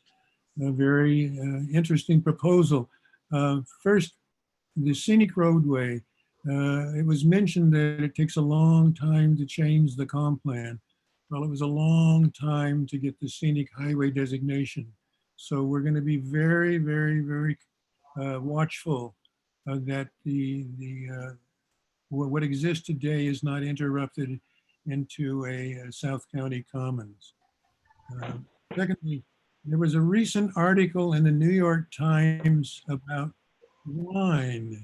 And the question was, do you know what you're drinking? And the article elaborates on some of the very vicious chemicals. I don't have the article in front of me, but I will send a copy to the town planning office. Some very, very strong stuff that's being used in these in some vineyards. 8:30. And so we would like to make sure that such is not utilized in this vineyard, because undoubtedly the wash off can go into the narrow river. So we would appreciate if the town could keep an eye on special fertilizers, et cetera, for this particular ecological site. Thank you. Thank you, Mr. Vitava, and also Mrs. Vitava. Thank you for your comments. Jay? All right, I was muted there. Before I go on to the next person with their hand raised, I just want to relay, I did get a message from Mr. Richard Grant. He just wanted to extend thanks to the board for working with the Narrow River Preservation Association. I did get the message. Next person with their hand raised is Ms. Mary Wright.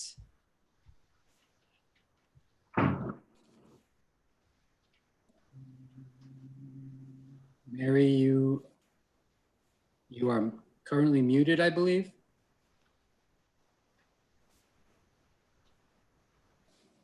Okay, can you hear me? Yes. Okay. My name is Mary Wright, and I live in Indian Lake Shores, which is located right off of Route 1. So I was the one that saw the orange sign and did post it on Facebook just because I saw the orange sign and I don't normally read the paper.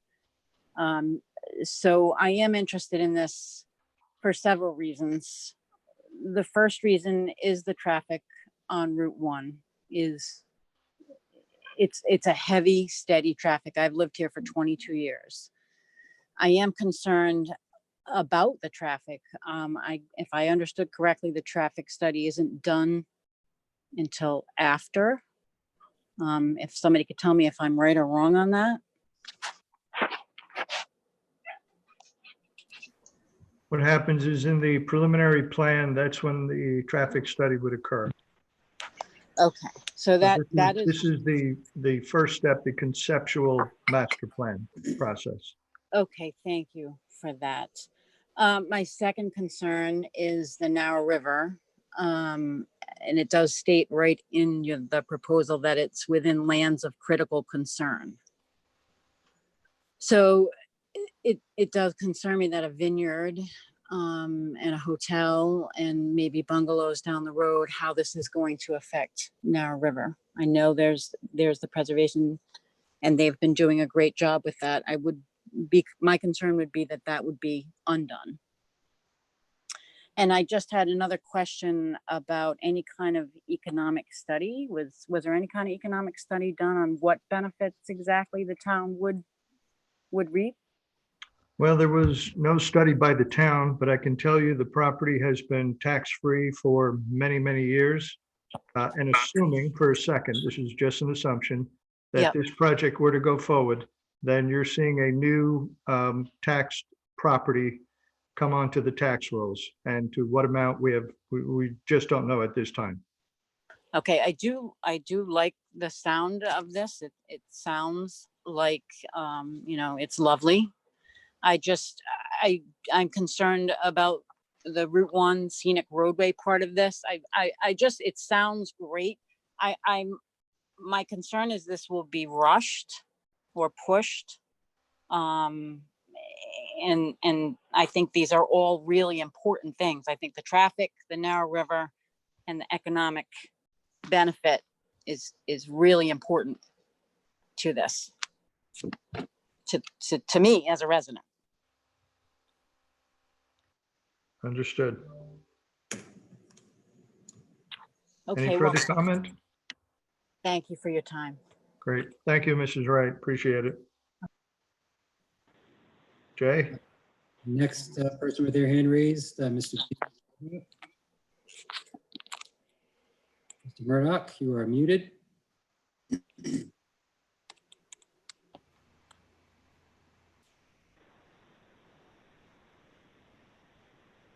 Mr. Murdoch, I'm going to ask to unmute. How about now? Very good. Right. Yeah, I clicked on mute and then it said I was muted again.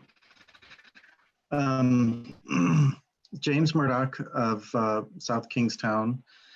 I understand there are deadlines for parts of this that are driving the comprehensive plan urgency, and to meet the deadlines of, I think, the zoning and the planning process being dependent on the comp plan change is just an operational conflict. I think the proposal is exciting. It's upscale. It could be a character change for the town or push the town in a particular direction, and that doesn't bother me, but that's a voice of one, and comprehensive planning process really should have an advanced reach into the community. And as we've all been talking about, it takes time. Also showing this proposal as a pitch for the comp plan change is misleading. This is a concept proposal, and the comp plan change will enable a zone change, and the rights of the zone change, plus the developer's market study and changes along the way, could eventually make this look very different in the end. So what the comprehensive planning process should be about is what the zone it enables can support, not what this plan looks like, but what any plan might look like. And many of us remember South County Commons as being an office park with ancillary retail. And for the longest time, it was an office park with ancillary retail, and it turned into a retail park with offices on the second floor. And these are different people, and I'm just saying, this is what, the rights become. And this developer is bringing a very interesting plan. I personally like it, but I know it will change, and the whole thing could change hands. And this developer could just sell the land to somebody else once the zone change is in, and that's a problem. The zoning becomes a right to the owner to use any allowed use for that zone, and we saw that happen with South County Commons. So I don't believe this developer is thinking like that and would do that, because this is upscale and to attract a clientele that wants something beautiful, and I like that, but they could run out of money and sell the property to somebody else. So this is not a character attack on this developer at all. My other thought is, where's their water coming from? I'm also, this is in Suez Water District, and just announced today, complete ban on outdoor water use. We've been having water restrictions, and this zone change is going from rural to much higher water demand. And if they are pulling water from Suez Water that is already over multiple years struggling to supply our town, I'm concerned. I think we all should be concerned about the ability to support this. I'd love to see that solved in some way. And I'd love to see, I personally like this thing and I like this plan, but I know it'll be different in some way, and it could be much less appealing, or it could be done by somebody else in the end. And if we're gonna enable this through comprehensive plan change and then zone change, and then things play out through another recession or who knows what, we could end up with something very different. And showing this as the pitch for comprehensive plan change is misleading. It's arguably a sham, and it shouldn't be done that way. That's it. Thank you. Thank you, Mr. Murdoch. Jay? Next person with their hand raised is Ms. Julia Sharp. Hi, can you hear me? Yes. Great. My name's Julie Sharp. I live in Saunderstown on the upper part of the lower pond near the Casey Sill, between the lower and upper ponds in the watershed. I have a couple of things. I certainly think a lot of people have spoken really well, including the developer. I think you did a great job of describing what your plan is. And there are a couple of concerns I have. I forgot to introduce myself as I am the president of the Narrow River Land Trust. The Narrow River Land Trust focuses on protecting and preserving land within the watershed of the Narrow River. And so we have been actively focusing on areas and lands of critical concern. I'd like to point out a couple of things about the special area management plan. And that is lands of critical concern, which this property is in, is the area that was identified by the Coastal Management Council, excuse me, as needing the most restrictive and regulated measures. So I would like the prospective buyer to understand where they are in the watershed. The other thing is that this parcel is right above a national wildlife refuge. The refuge was created because that part of the river just below you, the back part of the Petaquamscot,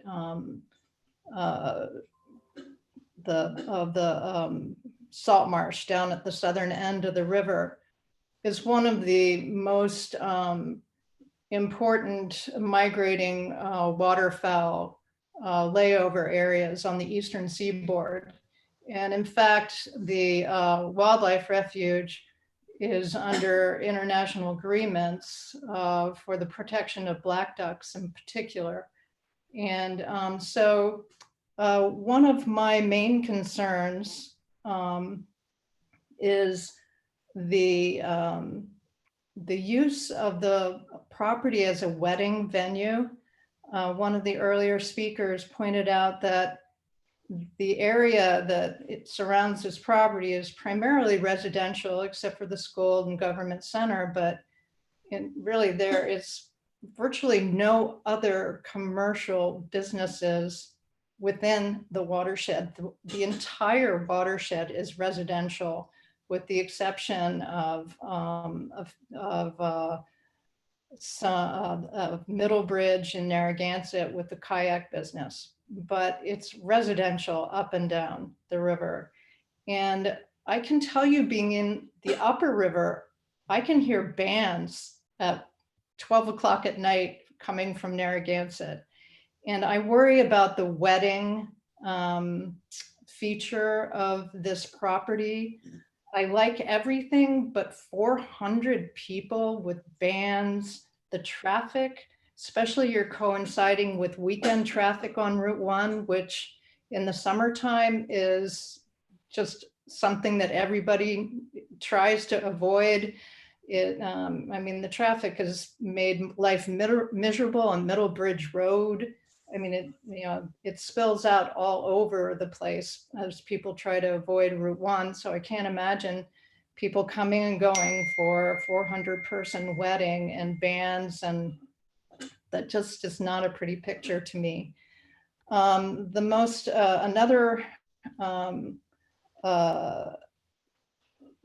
concern of mine is what everybody has said already about the zoning change to SMD. So I won't repeat that, but I worry about the precedent of giving an SMD zoning change. I mean, what would stop the other abutting property owners from applying for the same thing? And what would then keep the eastern side of Route 1 becoming South County Commons East? And perhaps because I don't live in South Kingstown, so I'm not familiar entirely with the scenic restrictions, but I worry about the precedent and having that area, which the Narrow River Land Trust and the South Kingstown Land Trust have been working together to protect more of that end of the watershed. Let's see. I think, oh, I know another thing I just wanted to mention about the septic and sewer. We obviously have concerns about that, and with the sewer so near, we would hope that it would, that the planning board would push for a sewer connection. And then the other thing was the mention of the water. And I also have wondered about how they're planning to handle water for the vineyard. So that's another concern that I have. But I think that's it for now. And thank you for taking my comments, and I look forward to the discussion. Thanks very much. Great. Thank you, Mrs. Sharp. Jay? Sorry about that. I was muted. Next person with their hand raised and last person at the moment is Mr. Derek M.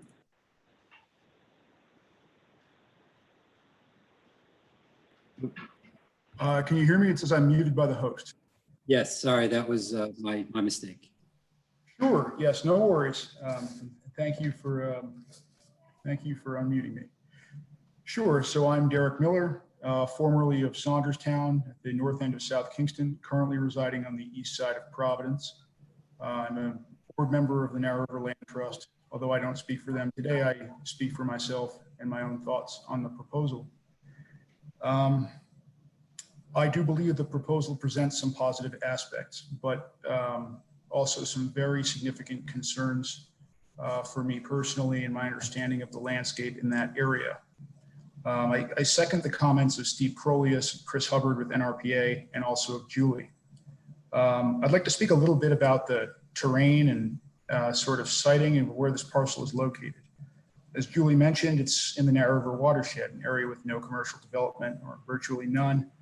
It's an area of critical concern per the Narrow River SAMP plan due to its low density and ecological features. It's on a significant downward grade.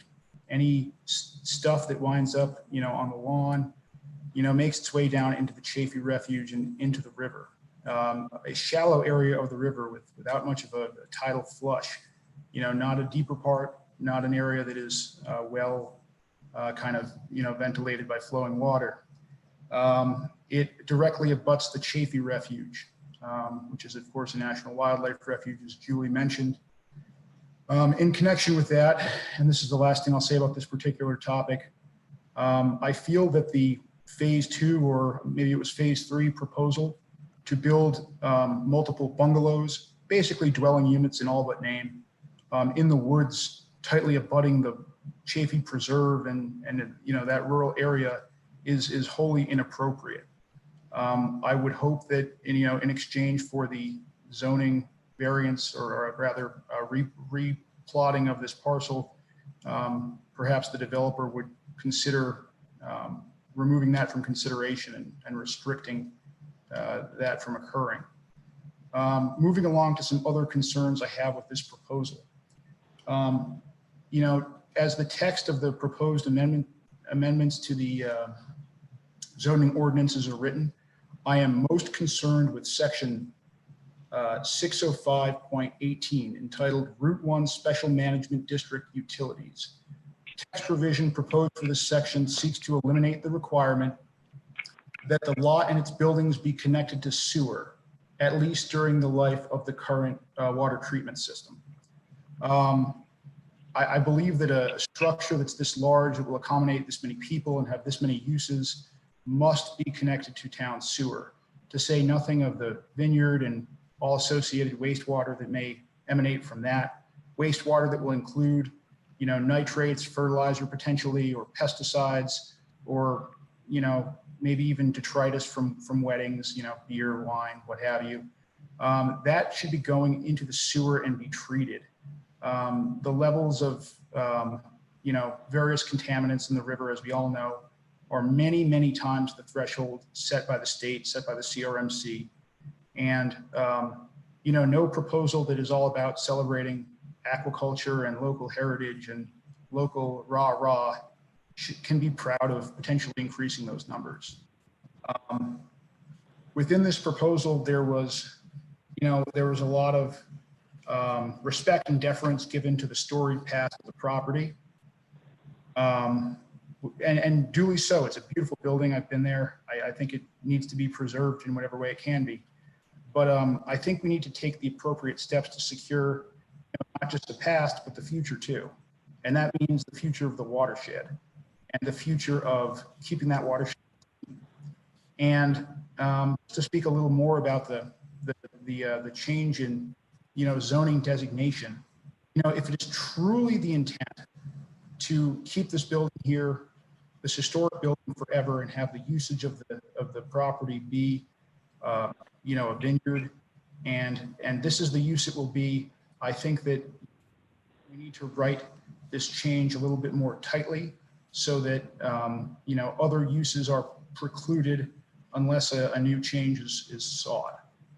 That will do the most to ensure that what is, you know, being sought is what is approved and what is done, and not something different that wasn't foreseen at this time. You know, that's really not what we want here. And of course, you know, the necessary measures need to be taken to safeguard the river, which means no equivocation needs to be on a sewer. No big septic system for 300 people. That really is not what we should be doing here. The sewer is close. It runs to Prout currently, and Prout supports this proposal. Perhaps they can work with the developer to bring that sewer down to the property so that this can move forward in a way that, you know, protects the river and protects the surrounding National Wildlife Refuge as well.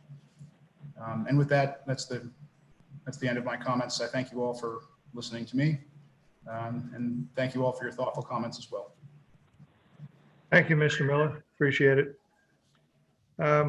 Jay, I see one other person with their hand up. If you could call that, unmute that person. Sorry about that. Ms. Victoria Di Domenico. Hello, yes, can you hear me? Yes. Hope I pronounced your name correctly. You did, Victoria Di Domenico, thank you. Actually, I was joining for another agenda item, but I just wanted, I had Well, two. can I stop you there? If you want to comment on this one, you're welcome to comment on this application. If you're doing it for something, for another agenda item, we'll hold off on that. No, my question is regarding this agenda item, thank you. Okay. All right. Just two questions for the developer in reviewing the proposal, which I thought was great. I echo a lot of the sentiment from the other speakers, and I think the board as well. The two questions I had, one with regards to LEED certification. I'm wondering if you're aspiring in any of the, either the renovations or the new builds to achieve LEED certification. I saw your organization has done so in other projects. The other question is regarding the reference in the proposal to the historical significance of the property and whether or not there's actually a historical kind of landmark assigned to the property. Those are my two questions. Thank you. Thank you, Mrs. DeMonico. Mr. Schoen, would you like to address that, or? Sure. Yeah, I can adjust that. And I made some notes here. Would you like me to kind of go through what would be most helpful addressing some of the questions that came across? Like some of them I think I can easily answer, some of them maybe. Okay. If you're comfortable, then what I would suggest, and it sounds like you've got notes there. So if you want to read from the top down, so start at the beginning, address as you had, as you like, and we'll go from there. Okay. How does that sound?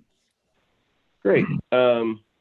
Yeah, so traffic, obviously we're going to approach that one with a traffic study. And I spoke a little bit to that sort of halfway through, but I think it's important, and I'll iterate it again, that the timing of use for this property, when it hits its peaks, it is not going to be the times when the two neighbors obviously are utilizing their property.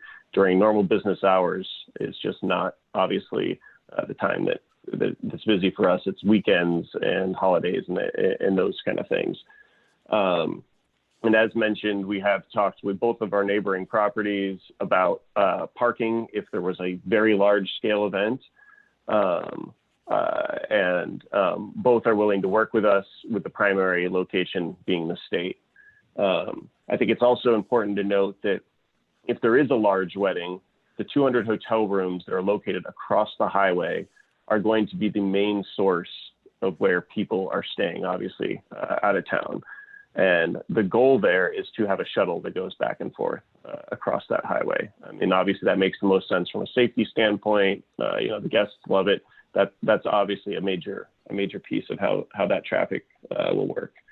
Regarding ag and aquaculture, I want to clarify something I said because there's questions about this. The major promotion of agriculture and aquaculture is not on this property. Obviously, yes, we are growing grapes on the property, but the idea there is to promote other farms in the area. Whether it's Carpenter's Farms, Clark's, just the idea is to basically create a venue where people can really experience what South County is about. We plan to have a small herb garden, vegetable garden probably on the property. We will probably keep bees, and there will be obviously the grape production, but we are not going to be the large farm. It seems to us the best course of action with that is to support the farming and fishing community that already exists in South County.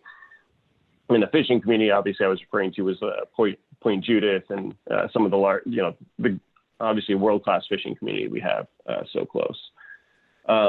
With regards to grape production, I also wanted to clarify with water usage. In the Northeast, it is not typical for you to irrigate vines.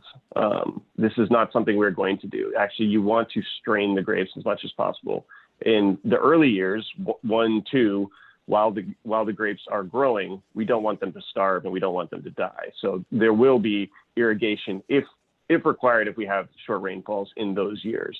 But it is not commonplace to irrigate. And if you look around the vineyards around this area, New England, it actually could be a problem. That's something we want to do away with, is over irrigating the grapes.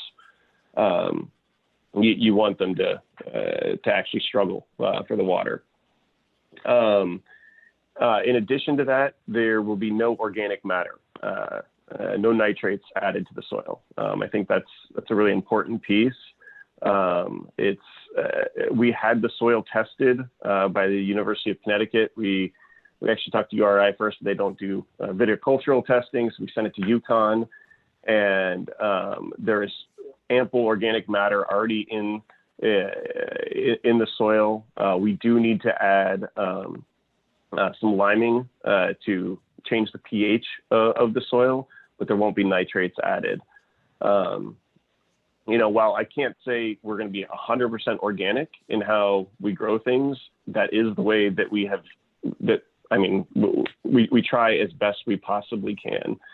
And I think that it should be noted on the existing property, any type of ag could be grown there right now.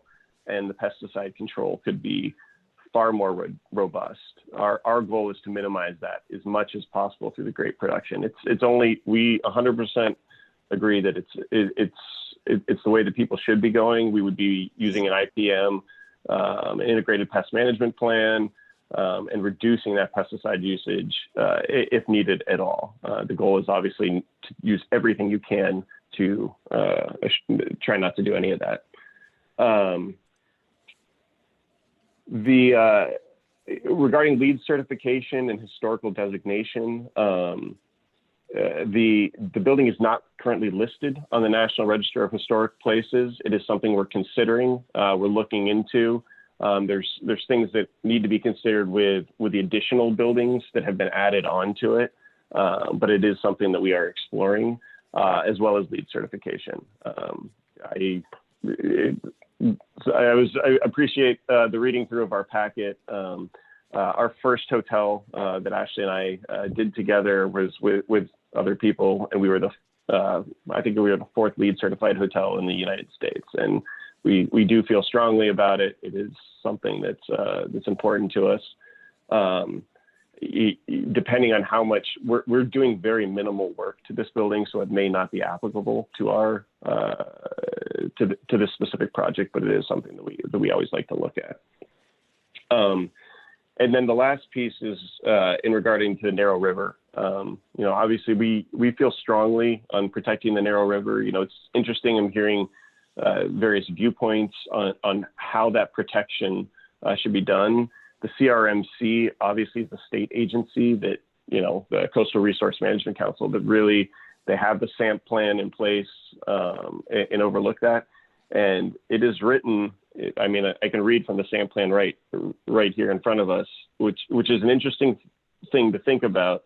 But in our lands of critical concern, policies and regulations, the installments of sewers is prohibited unless all of the following conditions are met.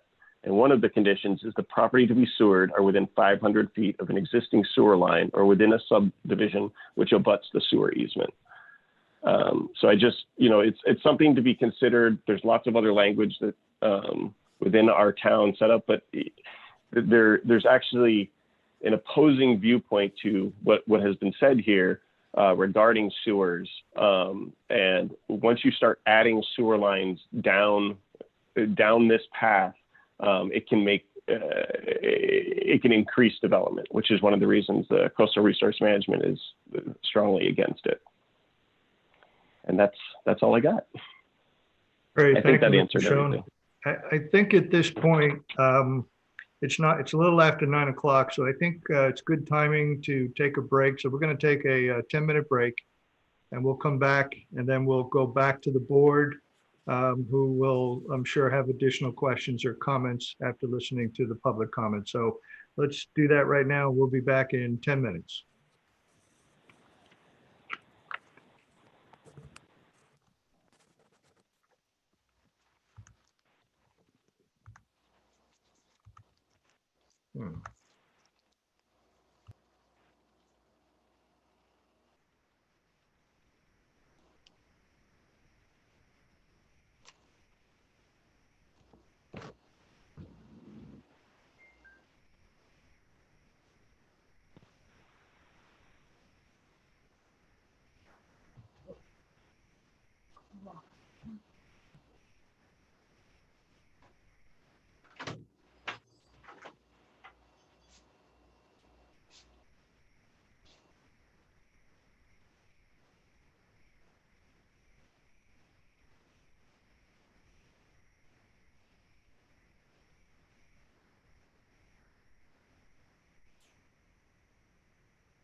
Okay, looks like everybody's back.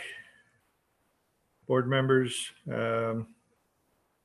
So we heard Mr. Schoen, just to wrap up, and then not to wrap up, but to just remind what we just did. So Mr. Schoen made some additional comment relative to some of the questions that were asked of him from the public sector, public participant members.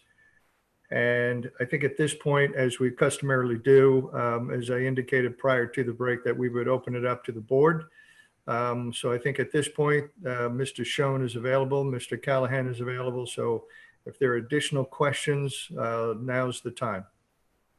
I have a few questions. I also thought that perhaps you could address the comments that were sent to us from Thomas Daniels. He had sent a letter. Yes. So I don't know if you want to read that into the record or however you want to handle that. That was one thing. Yeah, so Maria's alluding to Thomas J. Daniels of 162 Preservation Way in Wakefield. He wrote a letter dated July 22nd, but we did not receive it until today. It's a good 2 pages. It's available. All board members have it. It is part of the public record. So I think, and it does echo some of the concerns that were raised earlier about the SMD.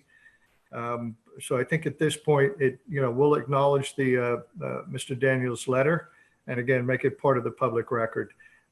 So let's go back. So Maria, Okay. you Yes. have go ahead. We have seen this technically once in May. It was before the board for pre-application review, which, as many may understand, it's more of an informal communication, sharing of information. The clock is not yet ticking. However, now we are at master plan. According to the staff comments, we have until September 24th on the master plan. And I'm not certain if the town council would then automatically extend their review of the suggested changes to the comprehensive community plan and the zoning ordinance until this board has made a decision. I guess that's a question for Amy. So that's my first one. This is Amy. Jay, do you have handy the time frame for the council's consideration of the zoning ordinance amendment? So the amendment was ordered, advertised 2 weeks, a week and a half ago, I believe, or last week. I can't remember exactly when. It's scheduled to be heard. The public hearing will be on August 11th for the comp plan amendment, the zoning map amendments, and the zoning text amendment. Yeah. So I would say, I think they would have to continue their consideration because, as you know, by state law, this is why you're hearing it first under state law when a development requires approval from the planning board and a zone change or comprehensive plan amendment from the council. The first stop for the applicant is the planning board. Then once that conditional approval is received, then they go on to the next step. And I think the idea behind that, some people question you're putting the cart before the horse, but the idea behind that is the council is informed of, is fully informed of the project and its implications, the planning board's consideration and review, suggested conditions of approval, as well as any conditions that the planning board would attach to the conceptual master plan approval, right? Because there's potentially different conditions on the proposed development and then potentially conditions that the council could place at your recommendation on the zoning ordinance amendment. So I think that if this matter is continued further beyond the scheduled public hearing before the council would postpone its review of the comp plan and zoning ordinance amendment. And there are no, as you all know, under state law, if the planning board doesn't render a decision within its time frame for decision, the project is considered automatically approved. There is no such equivalent if the council doesn't render a decision on the zoning ordinance amendment within the specified time frame. Thank you for that clarification. So I had a few items that I have thought about at the onset of the project, and some additional ones after listening to the public discourse. I stated at the pre-application meeting that this is a very unique and special site. This project could be a wonderful project for the town. I think it's important as we look at it to think about honoring the past and looking to the future. So the first thing is the mechanism for allowing this to proceed in terms of the zoning and the comprehensive plan. My feeling is that I think we need to tighten any kind of uses within any special management district scenario that might be appropriate for this site. After all, Mr. Schoen has been pretty clear about what he does want to do on this site. Clearly, he would not be interested in some of the other uses that are allowed in South County Commons, nail salons, mattress stores, and so on. Those kinds of things and uses would not be appropriate for him or any future owner. And I think it's incumbent upon us to ensure that we try to adapt any changes so that they fit in his ideal but are appropriate for the site. The second thing is that, and I'm sure we'll hear from Rich Bourbonnais on this, the water usage is of question as far as the multiple uses that would occur on site. Sewers appear that they would be very helpful in dealing with the impact of the use and certainly help with environmental protection. But also the amount of water usage is something that I would be interested in knowing. The historic gardens, Beatrix Farrand, would be an enormous draw in many ways. And I believe that Mr. Schoen said at the pre-application stage of review that he would be willing to engage a landscape historian and do a restoration of the gardens as a whole. I think that's an important part and adds a great benefit to this. Discussion of the vineyards and the grapes, that also, particularly in the early years, as was discussed, as the grapes are developing. Again, water use is something that I think should be investigated. And there are, or can be, pesticides, herbicides, and fungicides in particular that are associated with vineyards. And it would make me certainly feel a lot better if Mr. Schoen could demonstrate, and perhaps not complete certified organic, but working toward that goal. That would be something that also the people who consume the wine, I think, would be very happy with. Traffic has been addressed somewhat in that the impact and a traffic study would be available at the preliminary stage of review. And again, just we want to be concerned about the scale and impact on the Narrow River watershed. But as I think most comments that have been received this evening have said, that carefully considering all these factors, this could be a very nice and unique project. So I know that's a lot of questions, and whoever would like to answer them, please do so.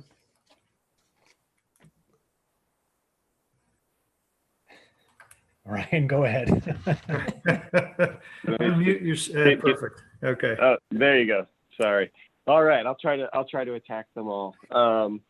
So water supply, I think it's important to note that the water supply for the town has about 2.7 million gallons of water. I learned from Mark at Suez Water a couple of weeks ago, who's one of the engineers over there. 1 million gallons of it are located on this site. it's important to note that our water usage is considered to be reduced based on what the engineers are telling us for our usage of the buildings. I will caveat that with, like we said, years 1 and 2, if we have really poor rainfall in 2021 and 2022, we don't want all the grapes to die. So there is some irrigation required.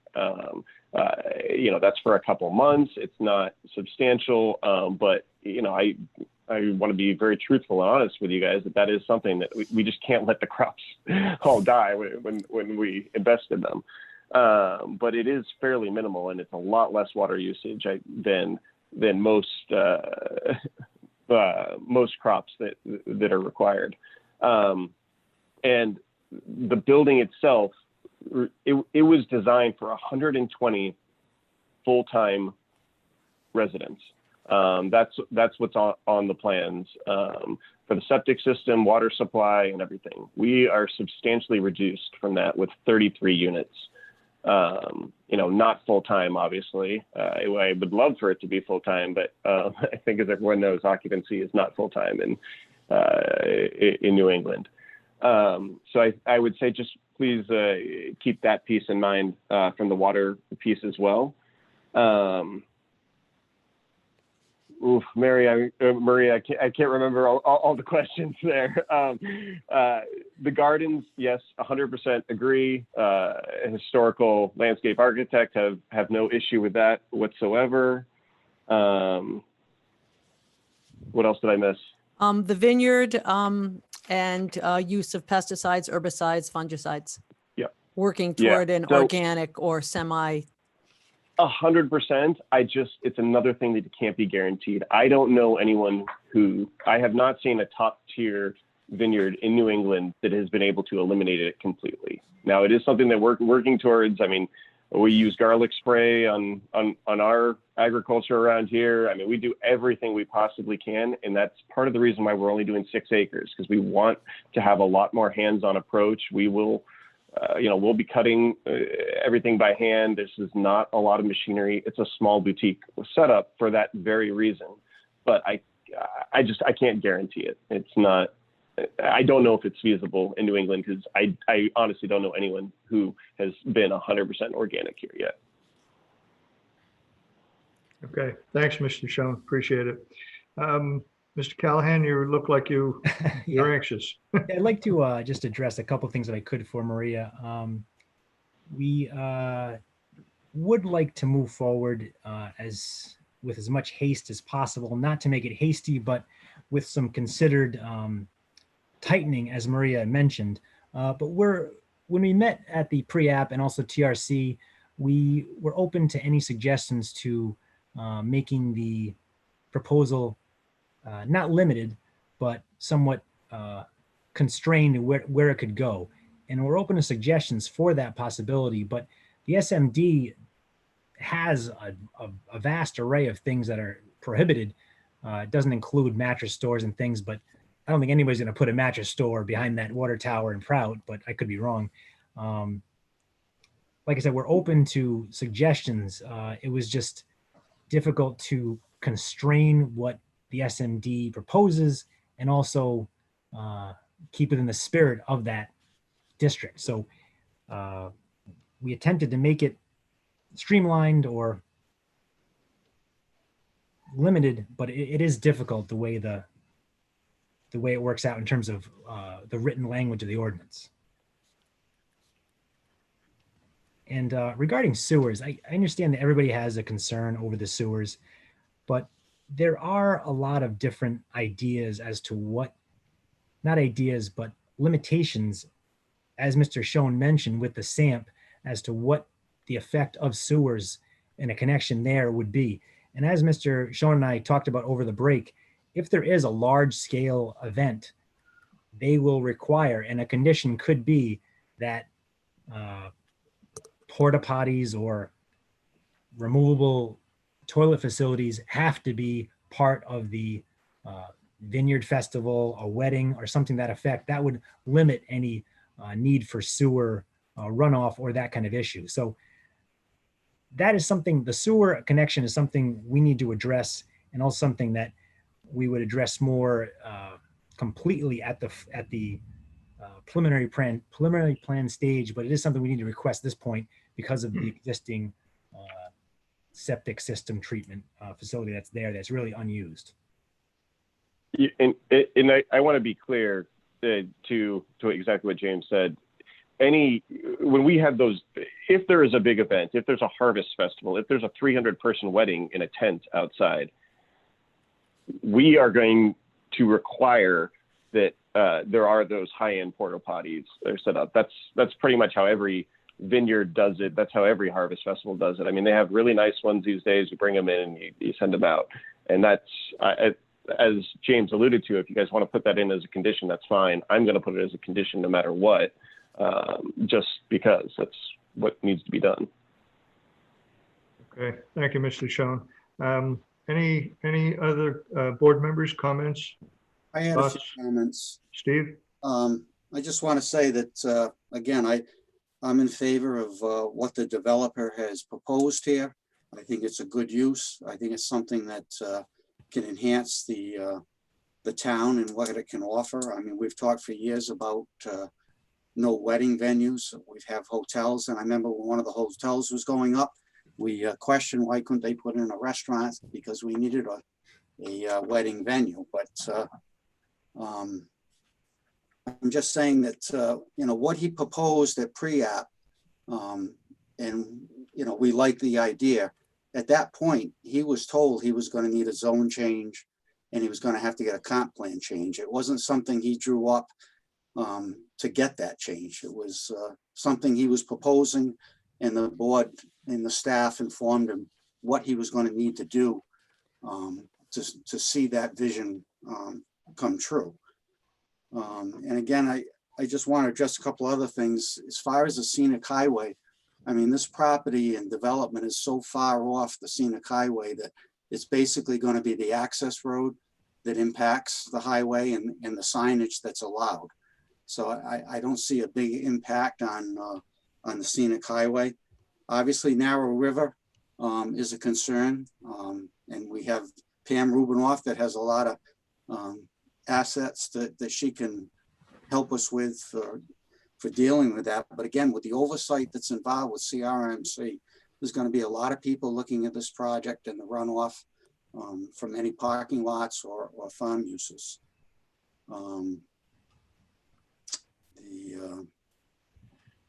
As far as water, somebody called in, they were concerned about water and the availability.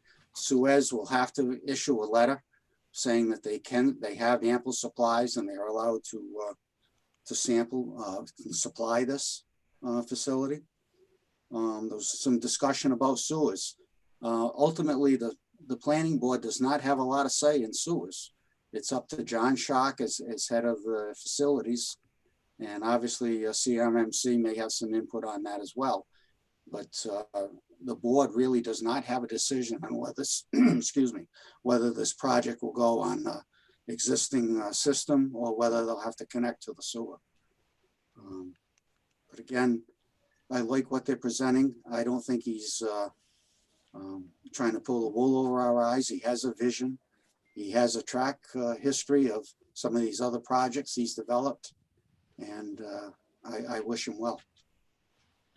Thank you, Steve. I think Steve raises one point that I want to echo. And before I mention my comment, I will ask staff, Brian and Jay, and they don't have to do it tonight, but to think about and maybe identify and distribute what the SMD uses, because there are restricted uses in the SMD. And I think it's important that we all understand what those restrictions are.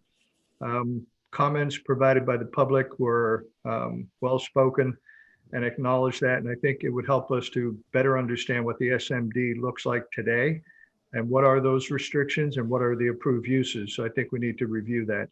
With that said, I can tell you, and I think anybody worth their salt would agree, is that retail development would not go on this parcel. And the fundamental reason why it cannot be seen. Retail will work if it's seen and if it's visible. So a person driving their vehicle can either pull over, go into the development and do what they have to do, buy or do a service with a dentist, a doctor, whatever, or professional service. So retail does not work for this site. It's out of sight, out of mind. All you have to do is look at the Lowe's property that was built in the Quonset development, and they were way past Route 1, past the where the Dave's Market is location and the other retail. And because of their location being that far off of Route 1 and not visible, they didn't make it. And they were one of the first Lowe's to be cut when Lowe's was downsizing back about 9 years ago. So I'm not worried about retail by virtue of its location, the fact that the site cannot be seen.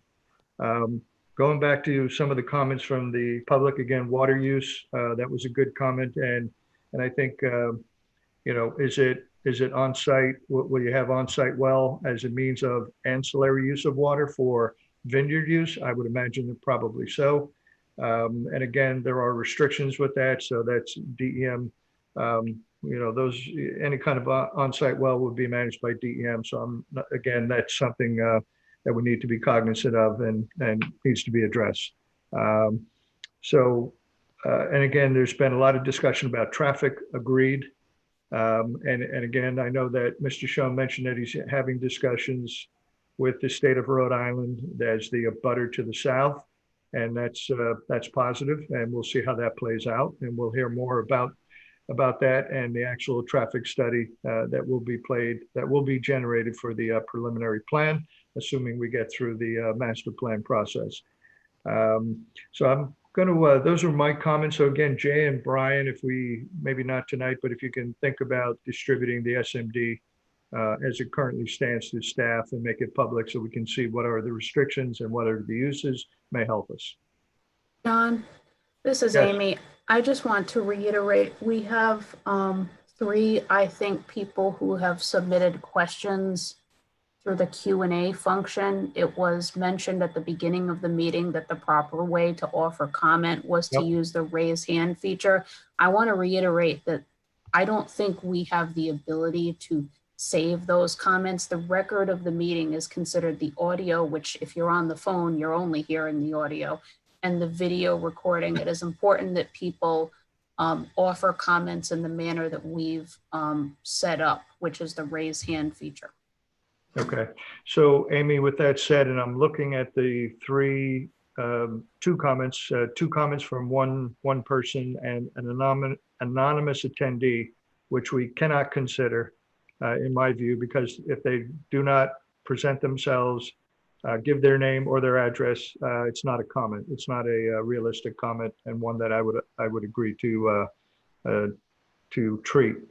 So Mrs. Sharp, what I'd like to suggest, you have 2 of the comments here that you, in the Q&A session, if you are available. And Jay, could you allow Mrs. Sharp to pose her 2 questions to everyone? Certainly. Hi, can you hear me? Yes. Great, thank you all so much. The first, I had a comment that Mr. Schoen's quote from the Special Area Management Plan about sewers not being encouraged in lands of critical concern is simply because those lands are residential areas, and he was correct in saying that sewers often enable higher densities of development.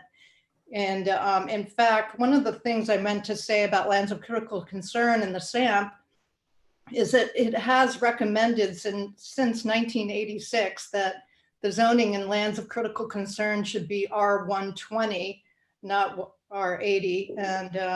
And so I would hope the town of South Kingstown would take that into consideration as well when they're looking at what the development potential of that 30-acre property would be. And clearly it doesn't, that sewer comment from the SAM plan would not apply to this development. I'd like to say, I think the development is absolutely charming. I mean, the proposed development is absolutely charming if it were not for the events aspect of it, because for the traffic reasons that I mentioned, Saturday and Sunday traffic is just a bear in the summertime. And you can't tell me that weddings don't want to happen on Saturdays and Sundays in the summertime. And I also wanted to just reiterate again about the noise factor, is that if you consider the topography of the watershed, it's a very steep sided, it's very unusual. And honestly, the noise just reverberates right up the watershed. And so I ask the planning board that when you're considering the SMD and what kind of restrictions you may be able to put on, could you restrict the size of some of these events and maybe the timing of them? I think the plan is great without the large events. That's my question, is if that's a possibility.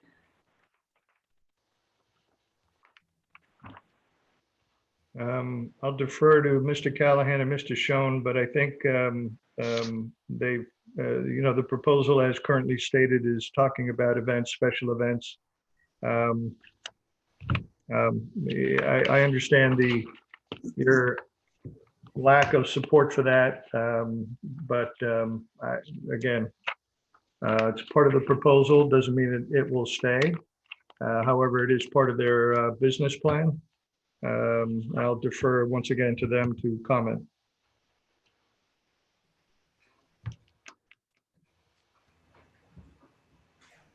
Well, I don't want to speak for Mr. Schoen entirely, but the idea Sorry, behind. I was on mute there. Sorry, there I you go. apologize. I'm talking to myself. So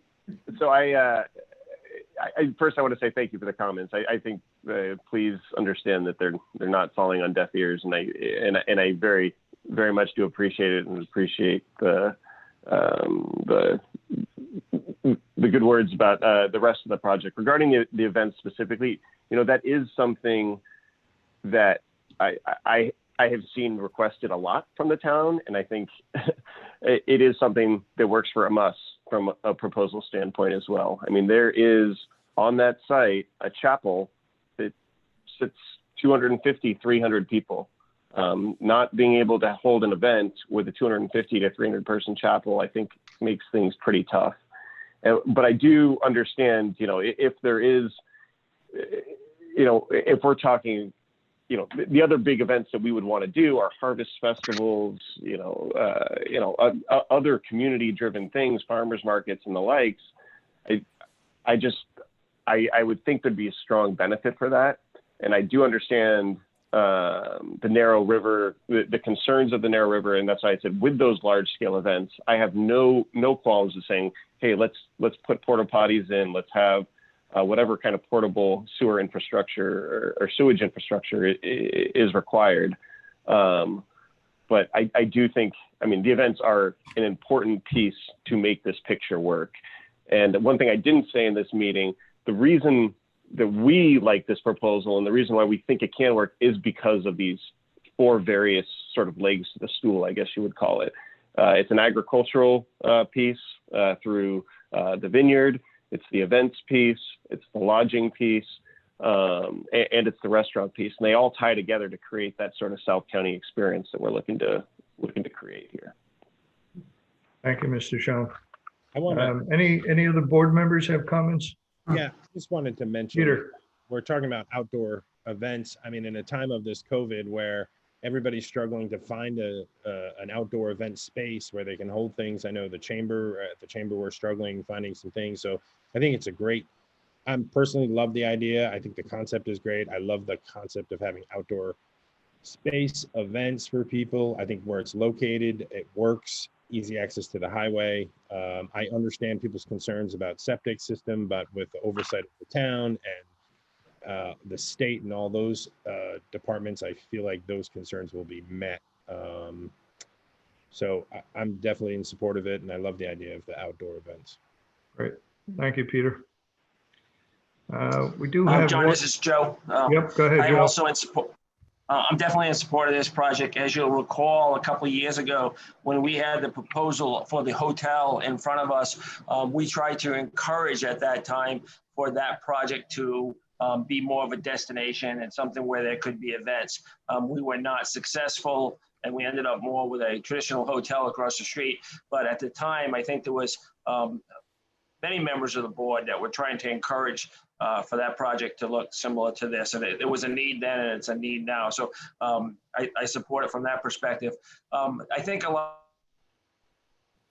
of the comments and my concerns also is on the environmental sensitivity of the area, whether that be Now River or the sensitivity of the area in general. So I wonder if it's possible maybe to use our discretion and maybe look for some help from a consultant to look at the best practices and look at all the things that we should be doing from an environmental perspective, and maybe work some of those into conditions of approval, whether that be only a certain number of people can use the ISDS and then they have to have the porta-johns, or maybe also a concern about noise, maybe the stormwater runoff. So I just want to make sure that we take the environmental sensitivity and look at that from a very holistic perspective, and put that all together and work those into the conditions of approval. So that's where I'm at. Thank you, Joe.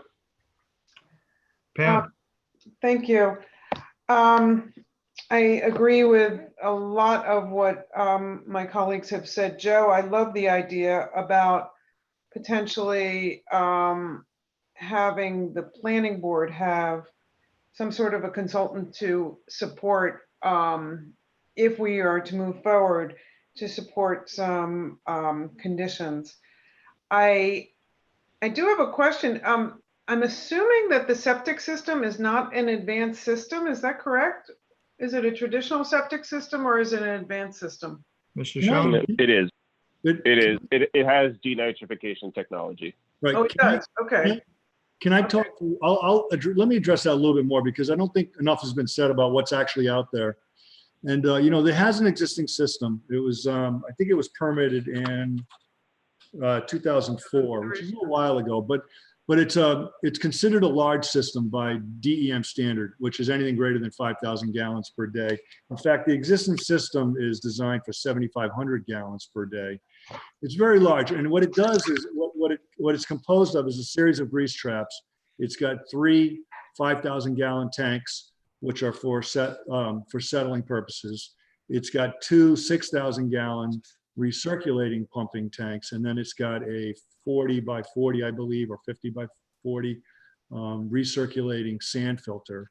And then it discharges to a rather large, shallow, narrow drain field, which is really ideal for this type of condition. It kind of discharges it in some of the higher horizons. So, I just wanted to mention that it's a very substantial system size-wise.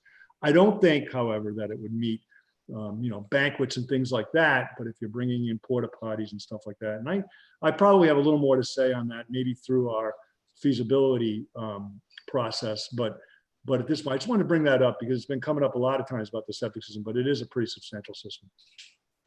So Rich, we've talked about denitrification. Would you consider that a denitrification system? I believe that it meets the pre-treatment requirements for CRMC. Okay. And it is what shallow narrow, the shallow narrow is a very good process, but the recirculating sand filter, I believe it's greater than 90% for total suspended solids, but I believe it still meets 45% nitrogen removal. But this system's also far enough from the property line that generally a plume may not reach the property line anyways. It's really subject to a DEM review, perhaps at some point, if they're going to think about expanding that type of thing. But anyways. Yeah, thank you, Rich.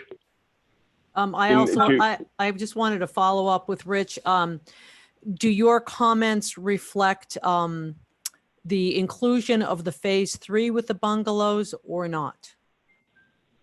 Well, I can get into, I don't know, Pam, if you were done, I can talk a little more about it, but.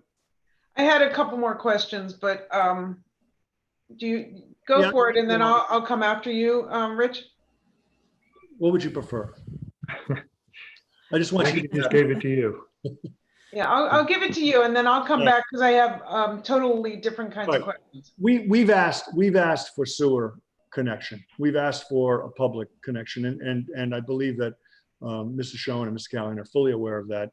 And I believe that John's requested, John Schock, the Director of Public Services, has requested at least something from the state or from Prout saying that we just don't want you to connect to us, or something along those lines. I think we're looking for that information. So we would prefer it's connected to town sewer, of course. I mean, it's just depending on, the types of events and all those things, it's always better to be connected.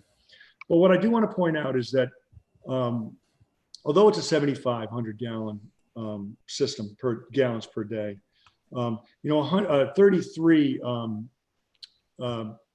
bedrooms, 33 rooms of a hotel is 100 gallons per room per day as far as DEM standards go. So it's 3,300 gallons. Once you add in a restaurant that's in and around, and I'm just counting seats on a little tiny drawing, but once you get to that 110 seat range, which is what I kind of see, it's like 107 to 110, that puts you over the 75 gallons per day. And each seat is another 40 gallons per day. Now, I was worried that if you were doing a banquet hall, which is really only 5 gallons, I believe it's 5 gallons per person per day or for the use, which is relatively low. If you had 200 people there, it would be only another 1,000 gallons. That's really relatively low, but you're already, I think, right at that level of where you need to be. So you got to be cognizant of that. Just going into preliminary, you are so early right now. This is master plan is very early, but just to be cognizant of that. CRMC is going to be looking at this, right? And they're all going to be, and you also, I think to also, just for a second, talk about the traffic. DOT is still going to have to review this project, and they're going to look closely at the traffic. So that's another thing that I think that will get resolved over time. But you're really early right now. But just keep that in mind that you're right on the edge of where you need to be for that existing system. And once we want to see it connected, and what you're saying is, well, you have an existing system and you want to use it, and we agree. It's a good system. It provides some of the pre-treatment that we like to see, but if it doesn't meet the requirement that you're looking for, then that's an issue. The bungalows, as Pam mentioned, is another 1,000 gallons. And, those would be separate systems. So you're kind of adding it all, when I add it all up, it looks a little bit like you really, really want to be on sewers.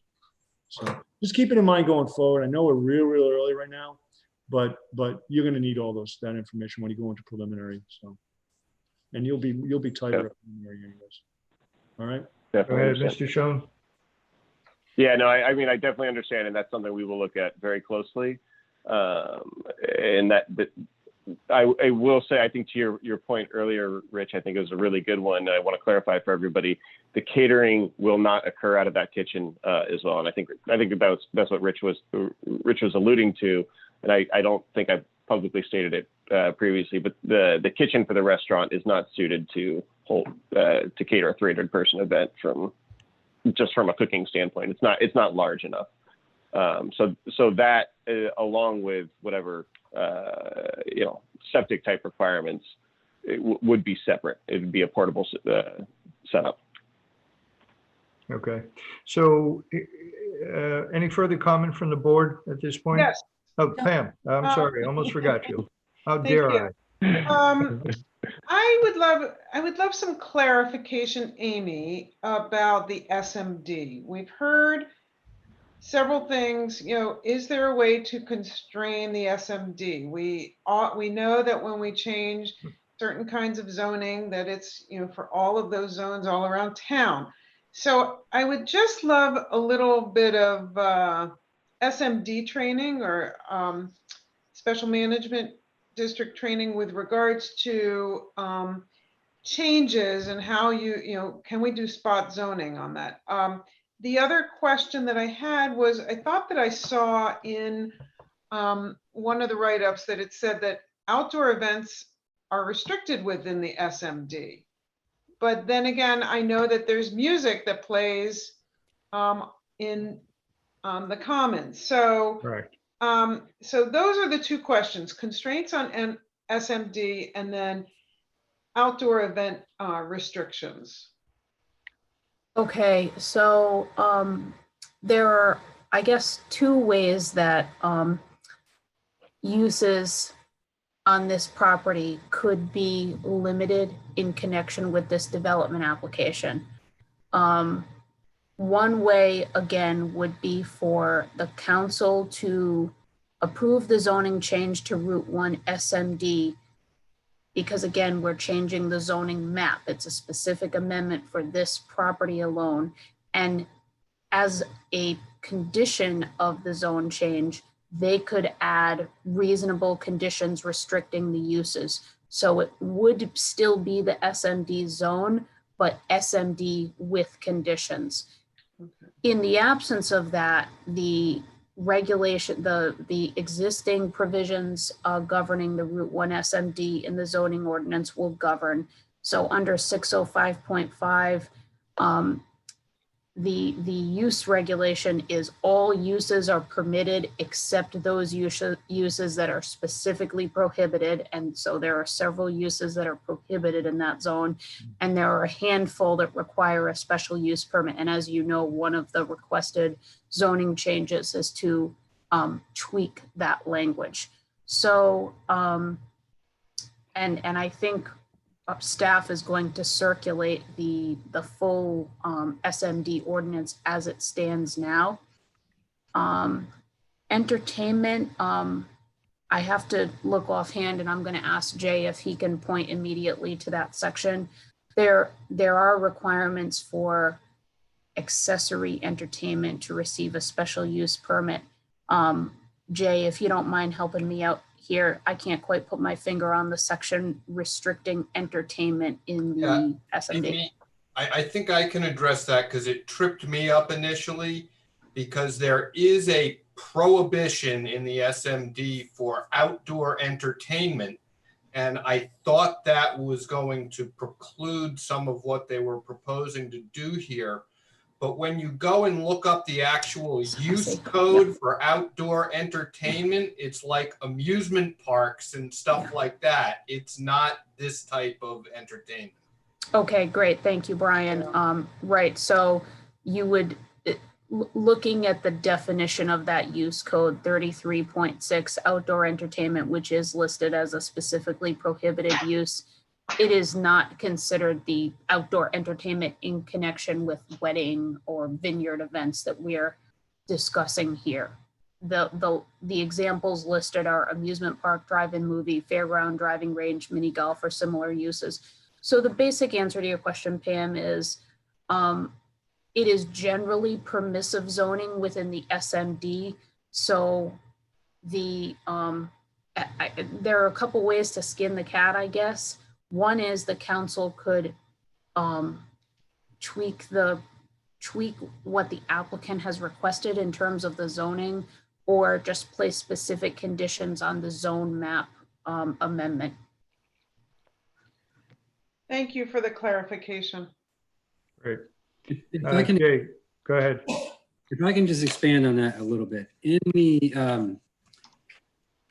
In the application for zoning map amendment specifically, there is a narrative that's been provided by the applicant that specifically identifies the use codes that are being proposed. Perhaps as a means to achieve what we're trying to satisfy, the board could consider limiting any decision to those specific codes that have been presented, thereby limiting the remainder of the codes that may be applicable to the property were it not conditions that way.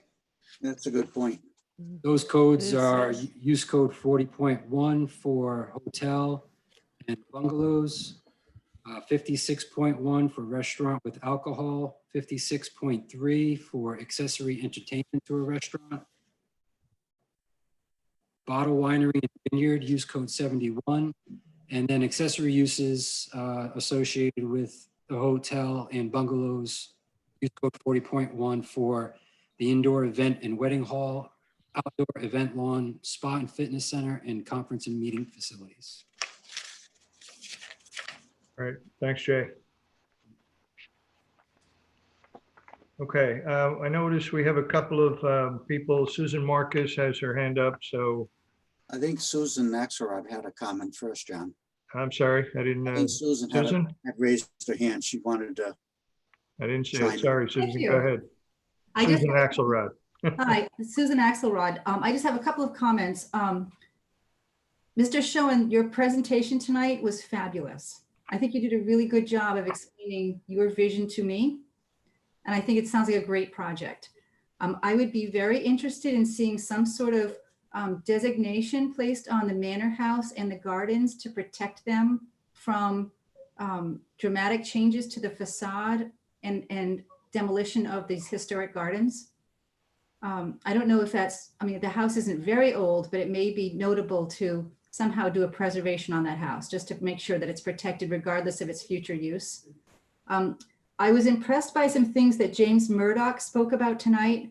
And I hate the cliche that sort of the tail wagging the dog, but we're potentially hastily changing a ordinance in our comp plan for a concept that may or may not come to fruition.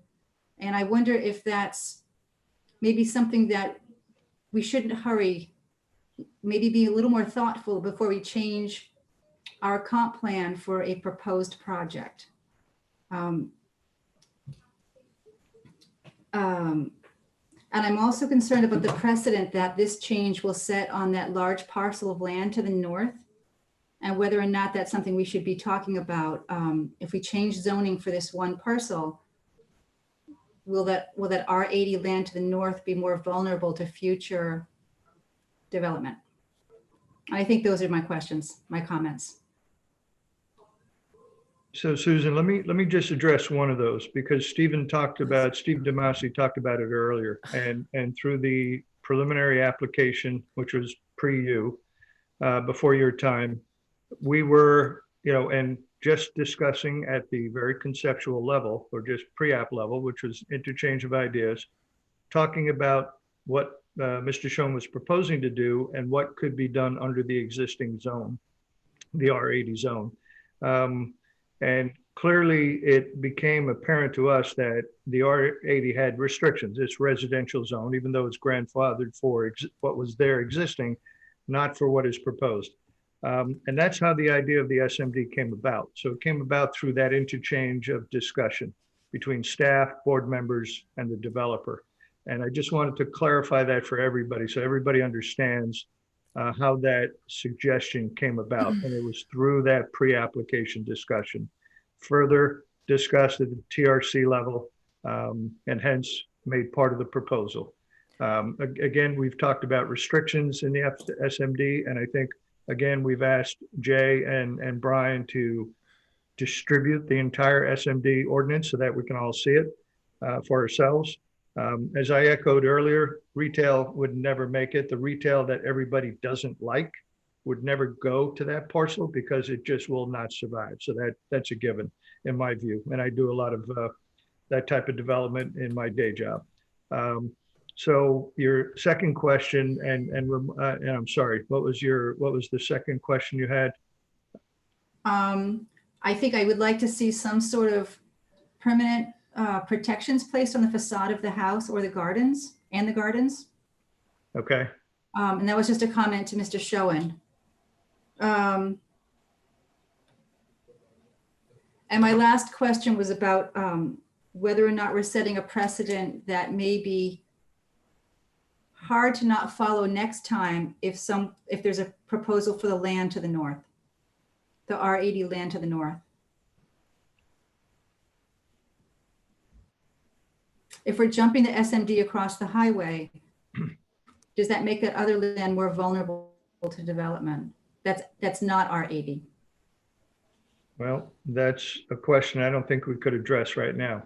Yeah. We don't know. It's speculative. Okay. Amy? Yeah. I would say each application for development that requires a zone change is evaluated on its own merits. So, when you're changing the boundaries, when you're changing the districts in the zoning map, there can be a creep effect, but because one property receives a rezone doesn't mean that all the adjacent properties will automatically receive that same relief. Right. Thank you, Amy. Amy, I- just to follow up, so that wouldn't create a greater degree of standing should someone else ask for a zone change. So it wouldn't be precedent setting. I wouldn't consider it precedent setting. When you're changing boundaries, that is something that an applicant can mention, but it doesn't tie the hands of the council in any way. And another thing to consider is when the council, when any council denies a zone change application, there's no appeal from that in the same way that there would be a right of appeal if the planning board denies a development application. It's considered, the council exercising its judgment to not take a legislative act. So the council really has the final say in all cases on how a property is zoned. Thank you. And I think just the fact that this is an existing property with buildings, it's not a piece of raw land that they're proposing to build on. They're trying to save an existing building, historical building of some nature. And so I think that gives it a little different standing as well. Yeah, agreed. Amy, that raises a question that's been bouncing around in my head as to whether or not the application of the SMD could somehow be restricted to adaptive reuse. Everybody seems to be fairly sold on the idea that this is a great reuse for an existing developed piece of property, but scared by how the open-endedness of an SMD could maybe snowball into something else in the future.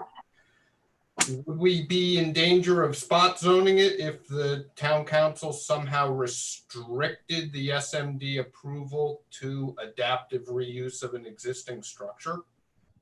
I wouldn't call it spot zoning. And again, that could be a condition that the council could place on the zoning map change. Now, one thing the council can't do is, as you all know, is restrict approval, tie it to this applicant alone. If the applicant wants to turn around and sell it to someone who will do the same thing, there's nothing the council could do to prevent that. But they could, in a carefully crafted condition, tie it, to a project involving adaptive reuse. So I think that there's a way to accomplish that. The council doesn't have that kind of condition in front of it, but it's certainly something the planning board could recommend. John, Yeah, go ahead, Steve. it's 10 o'clock. Yeah. We still have another possible. Two lengthy others. agenda. Yeah, I yeah, I think this agree. is something So, we gotta settle tonight. yeah, I clearly, I don't see the recommendations being addressed unless somebody feels differently than I. Well, the conceptual master plan, I don't think is something we can address tonight. I don't know how Agreed. the board members feel about the motions to the town council, but Agreed. I think we need to garner the remaining information and continue the public hearing to our August meeting. And I would be willing to make that in a form of a motion if so desired by the board. okay, and I'll second it. Okay, so we have a motion from Maria to move to the August meeting, continue the public hearing to the August meeting. We have a second from Steve. Any further discussion? Only that I think it would be useful to, I'm not really certain what other boards have weighed in on this, but given the sensitive environmental nature of the area and the discussion about OWTS and sewers, it would be helpful to have the Conservation Commission weigh in and probably the HDC as well, in particular because of Susan's suggestion, which I thought was very good about preservation of the facade and the historic portions of the property.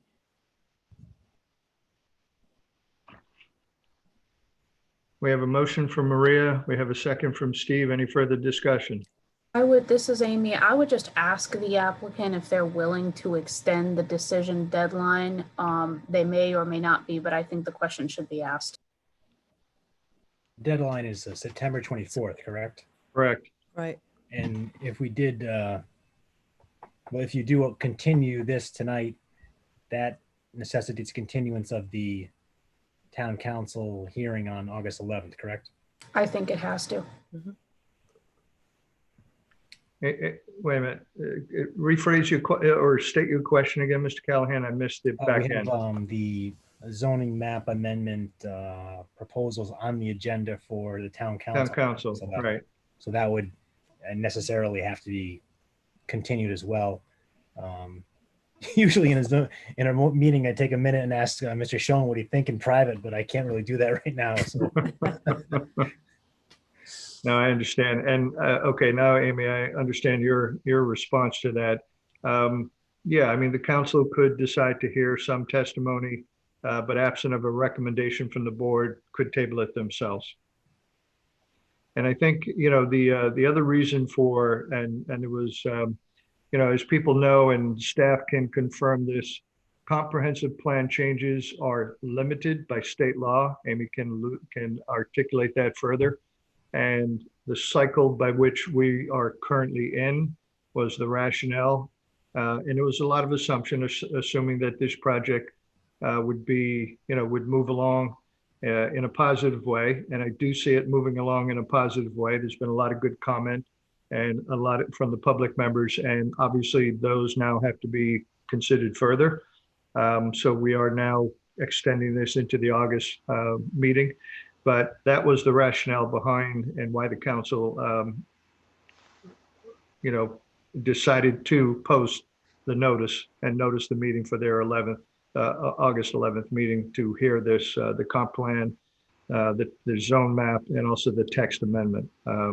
It was that simple. It was guided by the schedule. So clearly we've got some work to do. So again, the motion was made by Maria. We have a second from Steve. Any further discussion? I'm not sure. And I'm sorry, Jim, Yeah, I know go you ahead, didn't Amy. have that moment to privately confer. You want to keep the decision deadline as is? I think we can keep it as is, and then it wouldn't be until after that next meeting anyway. So it gives us that time to decide, correct? Correct. Yes, thank you. Amy, Yeah, should we on the I mean, record- I guess, I mean, this is obviously my problem and not your problem, but we do have a timeline on our agreement to purchase the property, and I have to go back to the current landowner and see if they will extend. They may or may not do that. You know, I'm hopeful that they will. I know they did extensions with the previous person who was attempting to do something with this site, but I can't control that outcome beyond those dates. Is just that's the reality of the situation. Yeah. Okay. We understand. And so again, Maria made the motion, Steve with the second. Further discussion? Hearing none. Pam, can you do a roll call vote? Yes, Maria Mack, Aye. Steve Demasi, Aye. Peter DiStefano, Aye. Susan Axelrod, Aye. Joe Murphy, Aye. John Miondo, Aye. and Pam Rubinoff. Aye. Okay, motion is made. We'll move this to the public hearing will be continued to its August meeting. And just to circle back to Joe's comment about the consultant, that was a brilliant idea. That would be so useful as we move forward. So here's what I'm going to ask.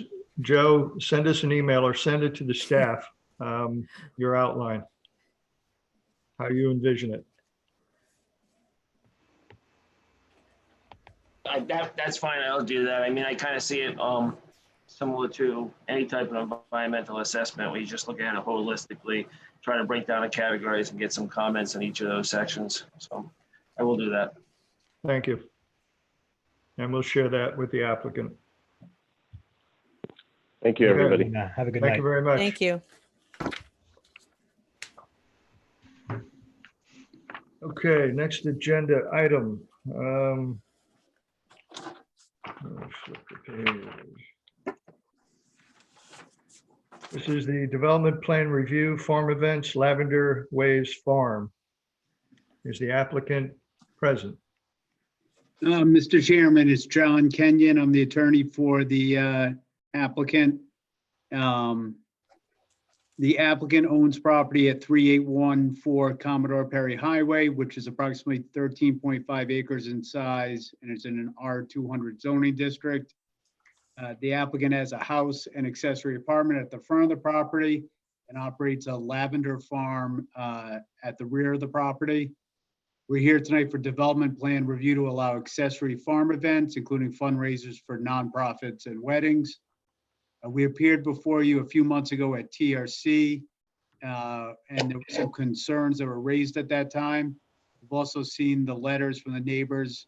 We also met with one of the neighbors and their attorney at the site on Friday to discuss their concerns.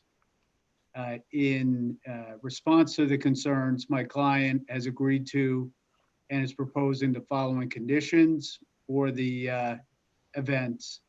He has moved the parking area to the one location on the east side of the property. If you remember previously, he had parking, he was showing parking on the north end of the property near the houses there, and one of the neighbors was concerned about that. So now we're keeping everything on the east side of the property, and that area allows for 50 parking spaces. There's no need for the parking on the north side because that's adequate for the proposed 150 person events. There'll be event staff directing the guests where to park at each of the events. He's proposing the main event area to the southwest corner of the property, kind of in the rear there. There's a second event area on the plan, but that's where he's located his animals, and he's most likely not going to be using that area because there's a pen for his various animals there now. All events would take place between May 1st and November 1st. He's requesting a total of 15 events, including weddings and fundraisers. As I stated, the maximum number of guests would be 150 per event. He's proposing a ending time of 9 p.m. and the event staff would need to finish breaking down and cleaning up by 10 p.m.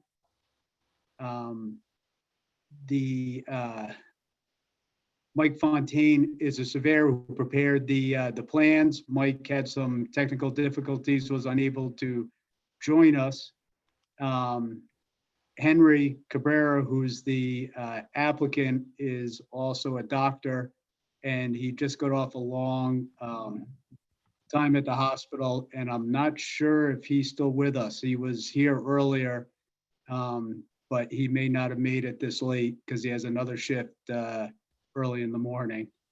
I know Eric Shearer is a consultant for the applicant, and he is still here. And he can address any concerns regarding soils and the impacts of the vehicles parking in that location.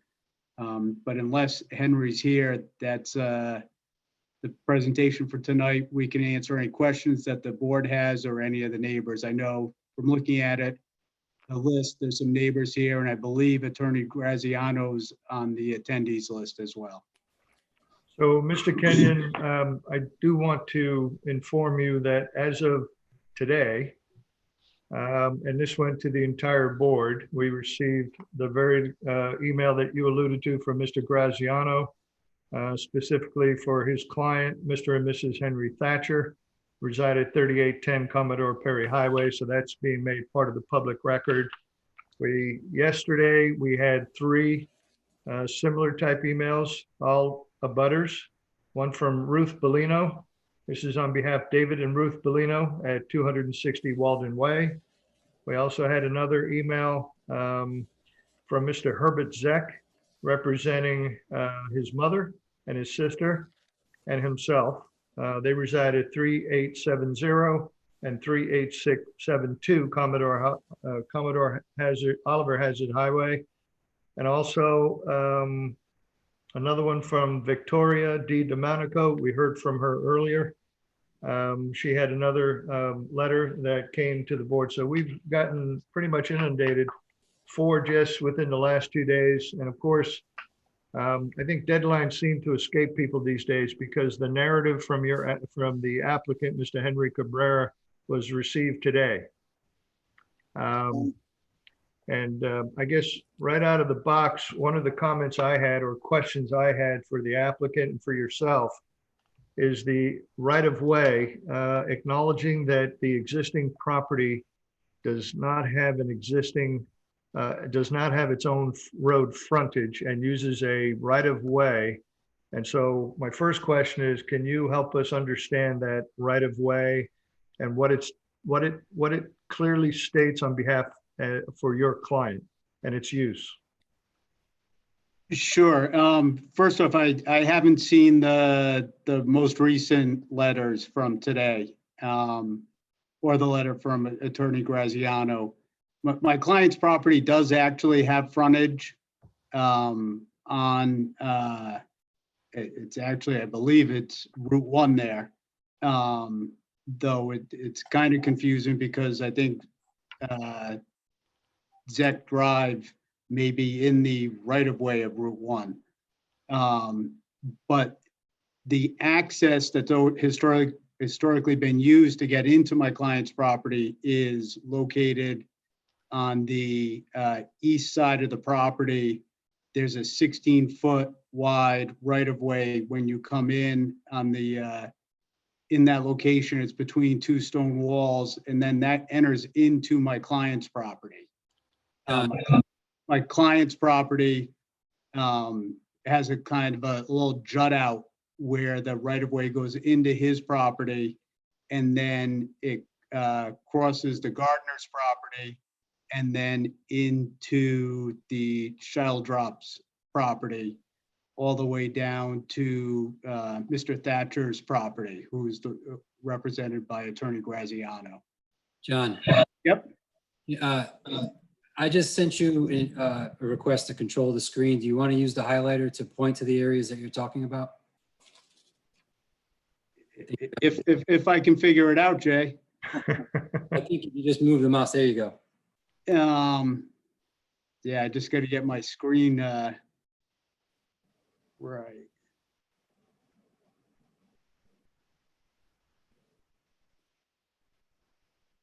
So I'm not sure if is it moving it? Yes. Okay, so the right of way where you come in off of, it's confusing because you come in off Route 1 onto what's called, I think, Zec Drive. And then you come into my client's property along the 16-foot right of way that then goes into my client's property, traverses for a while, then goes out of his property. And that 16-foot right of way continues on to Mr. Thatcher's property, which is to the south of my client's property. The confusing part of this is the lots surrounding my client's property were part of the Land and Sea development. I don't know if any of you were still around from then, but that was our client Joe Young did a number of residential compounds, was probably well before his time in preserving land. And so the lots, the Gardner lot, as you come in, was not a part of Land and Sea, but then the 3 lots to the south of that were a part of Land and Sea 4. And Mr. Thatcher's property, I believe, was also Land and Sea 4. The 3 lots where the right-of-way runs through don't actually use that right-of-way. They come in more to the east off of Hummingbird Lane.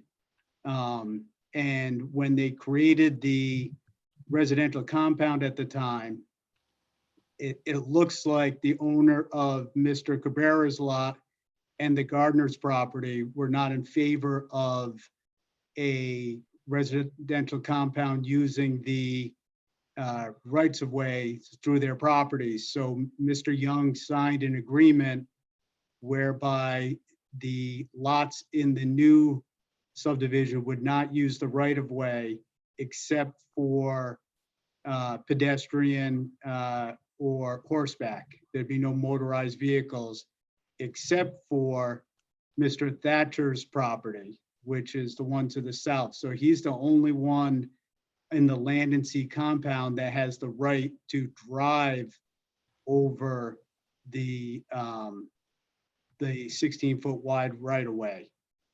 His situation's a little unusual in that I think he also has access out one of the other residential compounds, but he is permitted to go through there. So as far as I can tell from our research, the only people that have the right to use the right of way are the Gardners, my clients, and Mr. Thatcher, at least for motorized use. Does that help, Mr. Chairman? Yeah, it does. Thank you. Any questions of the board? Yeah, that was my major concern when reviewing this project. I took a ride down there and looked at that access drive, and it just at 16 feet, and it looks like it's pretty well hemmed in, at least at the entrance with trees, that if there was going to be two-way traffic, you wouldn't be able to do it. And so I wasn't sure how he was going to run these events and ensure that there was nobody trying to go out when people were arriving, or whether it be service vehicles coming in and out, if it was a wedding. It looked up very tight. So Steve, the plan for the events was with fundraisers and weddings. Fortunately, they're a little easier to direct the traffic because everyone comes at approximately the same time, and then they'll all be leaving approximately the same time. So the traffic for the events will substantially be one way. Albeit, I know Mr. Thatcher has concerns of if the events are coming south on the right of way and he's coming north on it. His concern is how do we handle that? And what if there's emergency vehicles that need to come down there? So I think that is something that the applicant needs to address. Okay. I have also a very general question, sort of thought. In the past, when we have looked at proposals such as this, we have had applicants come before us who purported to be farmers or B&Bs for that matter, who actually were not. And these regulations were developed as an accessory use for people who are farmers, who are filing a Schedule F, who are farming for a living. And I am not certain that a hobby farm such as this is what the regulations and the accessory uses for events was designed for. Well, that brings up another point, the lavender cutting events that he has, which I believe are 2-hour windows, morning and afternoon on weekends, that you have to make a reservation for. Are those considered events, or is that considered an accessory farm stand use? Steve, my understanding is that that's just the farming use. So those aren't considered special events. Special events are weddings, fundraisers. If you have an apple orchard and people come and pick apples, my understanding is those aren't considered special events. That's just part of the farming process. Okay. Correct. This is Amy. I agree with that based on the definition of farm events. It specifically is defined as events that are not agricultural in nature. So because cutting lavender is obviously agricultural, it wouldn't be considered a farm event as that term is defined by our zoning ordinance. So I just want to remind the board that our role here is development plan review, and as such, there is no time frame or any time restriction in doing what we do relative to these reviews. So there's no deadline. Any comments, additional comments to Mr. Kenyon? Well, I think the applicant has made an effort to reduce his parking and move his parking in light of some of the comments he had from the abutting neighbors. So again, that was a positive stroke, but it does mention that it has event area 1 and event area 2. Is that just based on how large of an event he has, that whether you use space 1 or space 2, or is he proposing to have more than one event going on at a time at these 2 locations? You know, Steve, I'm not sure why he decided to show 2 event areas. As I stated, where the event area 2 is, there's now animal pens located there. So there wouldn't be any event there. And he's certainly not proposing 2 events, 2 locations for 1 event. So we most likely could limit it to just event area 1. I've been out there, that the tent is actually set up, and I think it might be helpful if the board could either schedule a site visit or on your own go out there and actually look at the location with the tent being set up, and looking at the size of the tent. It might alleviate some of the concerns. And regarding Maria's question regarding the farming, we can certainly provide any information Mr. Cabrera has on his status as a farmer. Okay. I think it was the driveway was posted, that's why I didn't go in.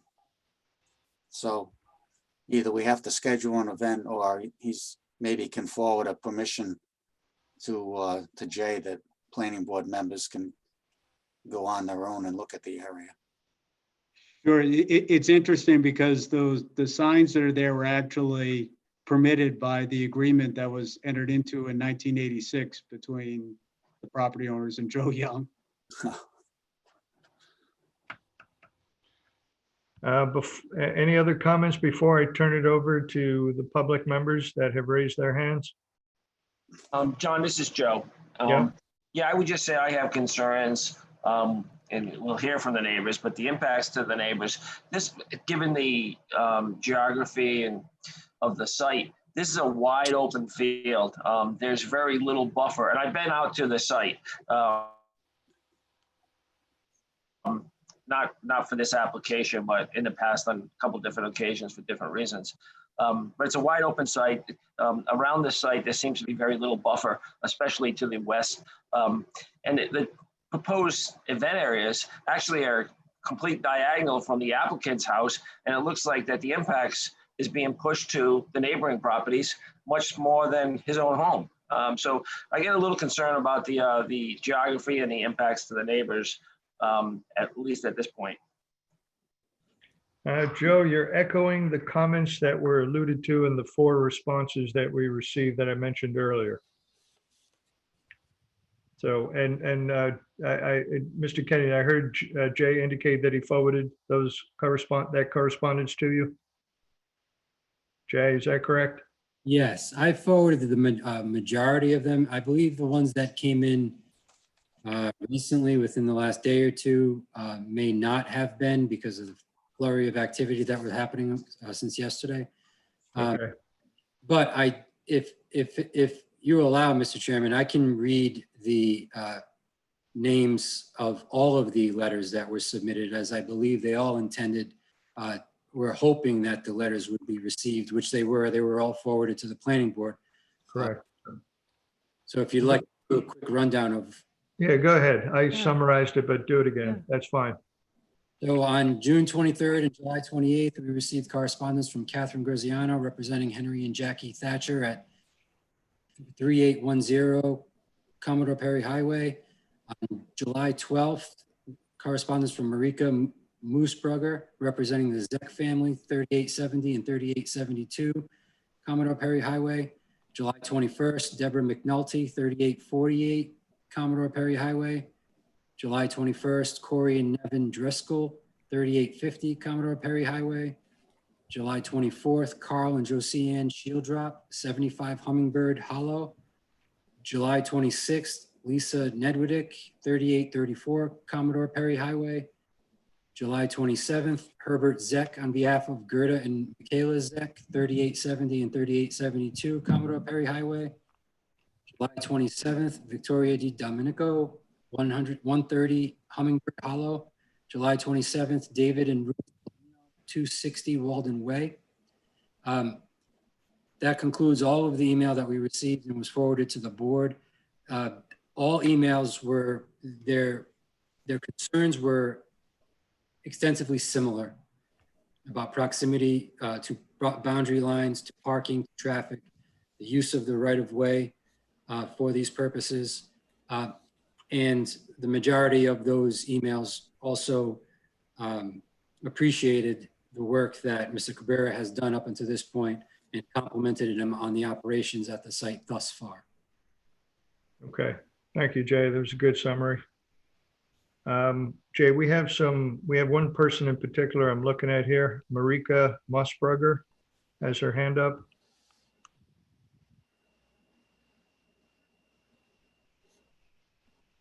Oh, here we go. I finally was able to unmute. Thank you very much for taking my call.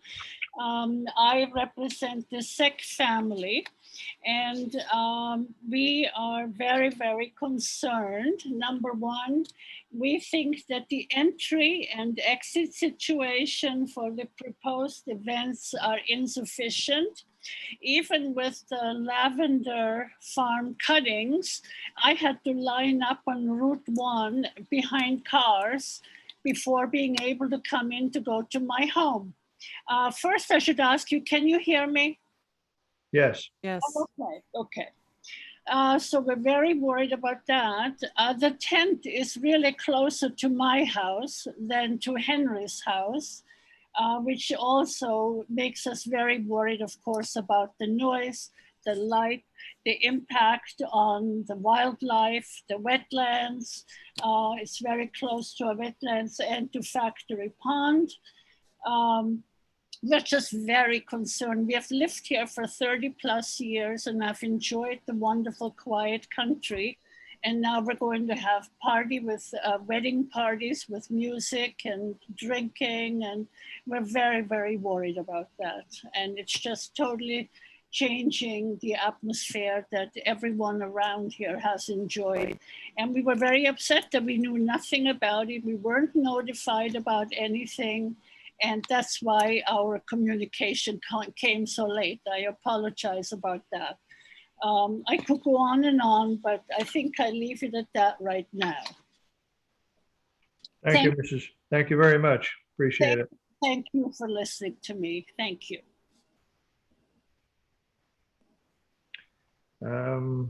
We also have another one, Jay. Carl. Yes, Carl, you don't appear to me. Carl, yep, you had it. Carl, can you unmute yourself?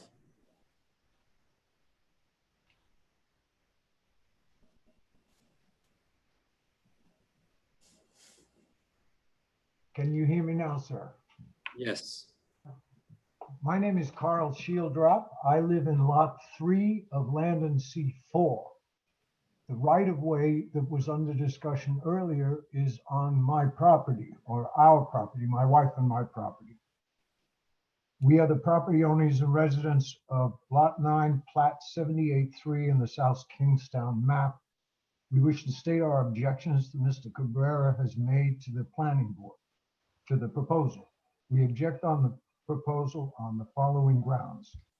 Our property is directly across the way from Mr. Cabrera's, and the private right-of-way, which would be used for the events planned in the application that is actually on our property, as well as lots AP 783, lot 15, and 78-3 Lot 16.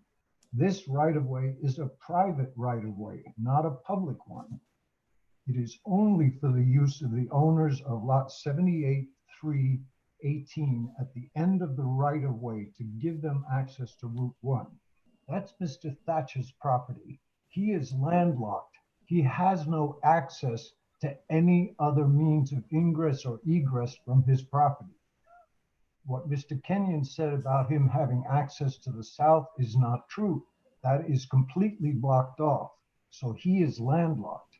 One of his concerns is that if the right-of-way is allowed to be used for public traffic, it is a one-lane right-of-way, 16 feet wide. An event like a wedding would be lined up with cars. If he has a medical emergency, there's no way for an ambulance to get to him.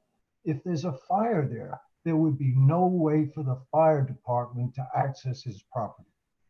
He, in fact, is the only person authorized to drive a vehicle on that right-of-way. I refer you to Book 267, 286 page, recorded on 8/27/1986. At that time, it was agreed between Joe Young, the developer of the Land and Sea properties, and Jim and Peg Gregory, then the owners of the land that Mr. Cabrera now owns, and Mr. Gardner, up closer to Route 1, that there would be no access to the Land and Sea 4 or 5 lots using that right-of-way. They were concerned about traffic coming past their property, down the right-of-way to access the lots such as mine and the 2 adjacent lots that have no frontage on the right-of-way. It was agreed mutually amongst Joe Young, Gardner, and Gregory that a restriction would be placed on the use of that right-of-way. And that is that the property owners of Land and Sea 4 and 5 would not be granted access to use that right-of-way other than on horseback, bicycle, or foot. And a Hummingbird Hollow entrance to the Land and Sea 4 properties was established at that point. The access to that 16-foot right-of-way and begins at the corner of my lot. The access to it is restricted to Mr. Thatcher, who is the person permitted to drive vehicles on it. It is a private right-of-way. It's not a public right-of-way. What did you want to say? Not from this portion. Oh, from the corner of my lot to Route 1 is the access that Mr. Cabrera and Mr. Gardner have to their property. They do not have access to any point along that route, the 16-foot right-of-way. That's a first objection. Secondly, the proposal is totally inappropriate for a property surrounded by residential properties. It's in the heart of a residential district. The proposal indicates hosting events, weddings, lavender picking, fundraising, with as many as 125 guests and upwards of 50+ vehicles coming and going within what I believe is a watershed area proximate to Factory Pond, which is a part of the water supply for the town of South Kingstown. The pollution created by these cars could have a significant impact on the pristine environment of that area. The site plan, well, I was going to refer to the revised site plan I saw on the agenda, which had 125 parking spaces, but I see Henry has adjusted that. We are extremely concerned with the noise that would be created by the traffic back and forth on our private right-of-way, which, by the way, is a private right-of-way, not a public one, as well as the dust and gas emissions during the preparation of these events. Weddings will include caterers, musicians, bar service, and presumably portable toilets. As anyone who has attended a wedding recently knows, the bands that play do so at a decibel level that equals concert stage performance. I have been to 3 weddings in the last 18 months, including my daughter's. At those weddings, you cannot have a conversation at the dinner table because you cannot hear each other speak.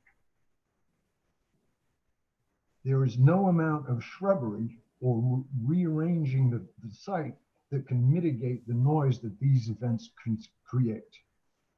Our property is directly across from the proposed venue, and we would be subjected to extremely loud activity until 10 p.m. on each occasion, and then to an additional hour or so of trucks removing lights, tent, equipment, portable toilets. This can hardly be accomplished in silence. Fundraisers and charity events will bring additional microphone and loudspeaker noise. Future musical events may be held, further intruding on the peace and quiet we are entitled to. These kinds of events, the traffic they involve, and the large number of participants in attendance would be a major intrusion into the quiet enjoyment of our property that we are entitled to, as well as are the other directly adjacent properties. He is entirely surrounded by residential property, and he is classified as residential. The farming is incidental to the activities. He has a bed and breakfast operation already in place. He's offering photographic opportunities for 90 minutes and $100. You can bring your family down and have them photographed with the animals or the lavender. The lavender events are bringing in large numbers of people, going out collecting the lavender and then buying it and leaving. There's not real evidence that a farm is in operation here. Just a couple more words about background. Many years ago, in the 1950s, that property operated as a pig farm. The shed from that pig farm is still on my property. It's the original shed they used as a breeding shed. The building that Henry now lives in was the slaughterhouse and general store of this pig farm. They sold bacon, sausage, various hams, and so forth. And the part of the barn was a smokehouse. There was also an antique wood crib there. Subsequent to that and the demise of the pig farm, then Benjamin Carpenter Sr. obtained the property and used it to grow corn. He planted other vegetables as well, but primarily it was corn. His son, Benjamin Jr., became involved, and he was planting corn. When the property was sold to Jim and Peg Gregory, they allowed Mr. Carpenter Jr. to continue to grow corn on the property. His children came to us and asked, could they use Hummingbird Hollow to come down on snowmobiles in the winter? And in exchange, he said, you could help yourself to all the corn you want. We agreed to that, and occasionally his kids would come down on snowmobiles. But at no time did Mr. Carpenter bring anything down that right-of-way other than an occasional lawn tractor. That was the only time he was able to bring equipment down there. When he owned the property, his access was at the north end, not the south end. The right-of-way that Joe Young established to accommodate Mr. Gregory and Mr. Gardner's concerns about cars traveling down that road contains a provision that the right-of-way is not accessible to the public through the entrance on Route 1. The entrance on Route 1 is restricted to the Gardners and the Gregory property, which is now Henry's property. And the access begins, the access to the right-of-way, the 16-foot right-of-way begins at the corner of my lot. Henry has paved part of the right-of-way beyond that point. There is no access for Mr. Thatcher to leave his property other than through that right-of-way, and it's 16-foot wide. You cannot make it one way for the entrance of the wedding and one way in the other direction for an exit. It's not designed, and private public access with automobiles is specifically prohibited. I thank the board for their patience and understanding. Thank you. Thank you. Thank you, Carl. So Jay, have we received a copy of the written easement of the right of way? Not to my knowledge, no. Mr. Kenyon, can that be distributed, forwarded to Jay and Amy? Mr. Chairman, I can do that. There's a number of easements at play here that it's unfortunately it's not as that simple. There's They never are, right?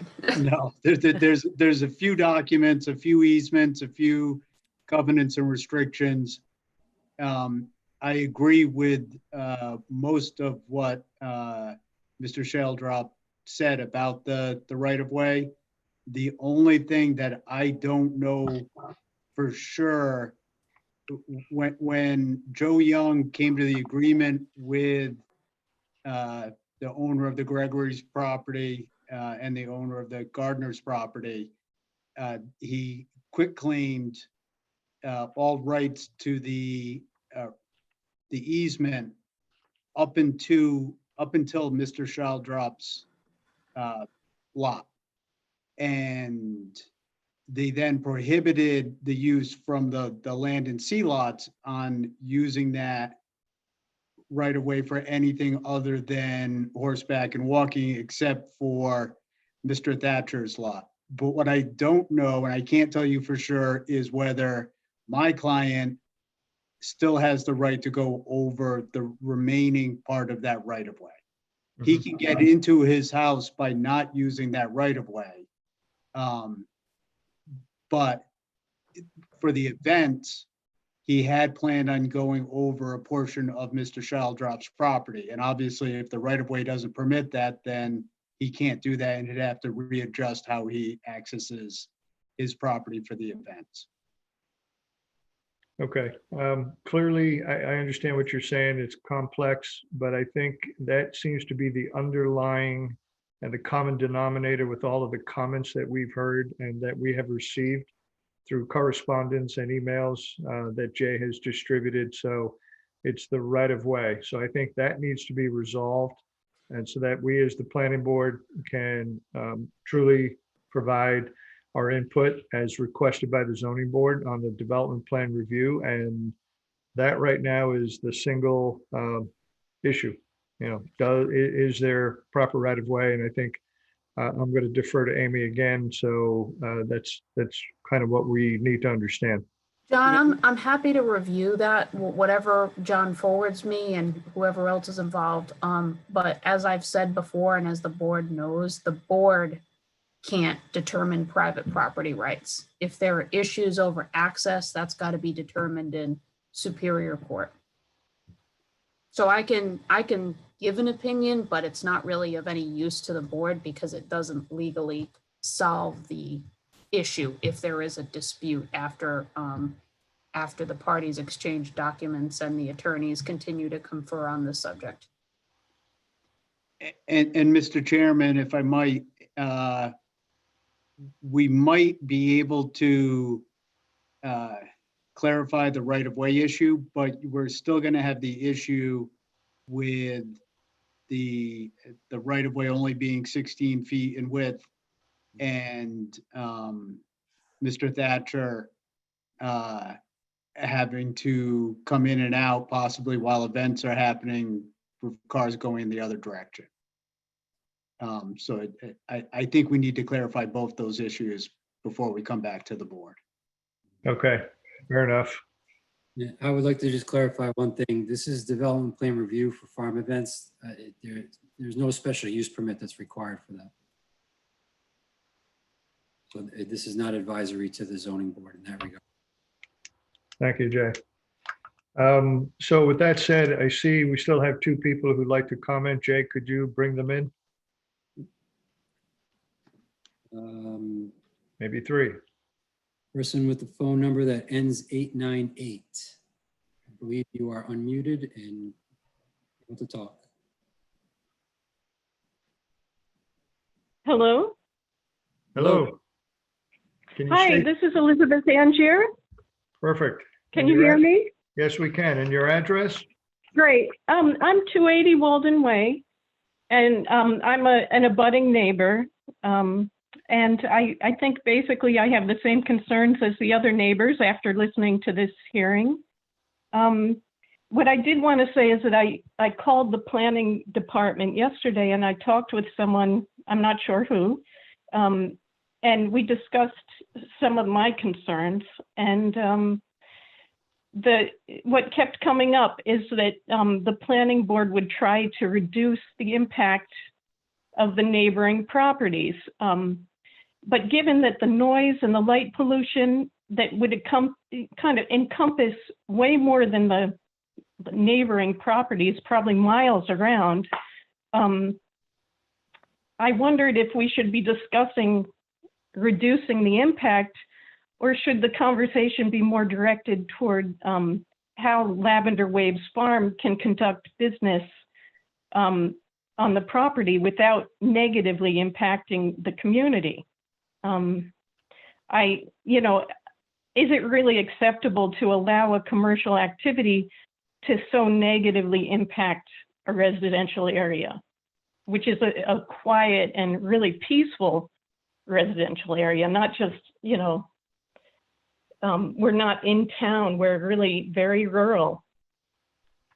And so that's my concern, is that I was basically told that he has a right to hold wedding events, but when it impacts so many people in the community, is that really acceptable? Understood. Well, thank you for listening, and I'm sorry this is going on so late, but I guess you guys are used to it. Yeah, unfortunately. Well, thank you very much, Mr. Tangiers. And as we hear your concerns, they echo your neighbors. And that's Yes. what we're trying to do here is understand as a board what buffers can we advise that would be needed if this were to proceed forward, and other mitigation measures to reduce sound and traffic.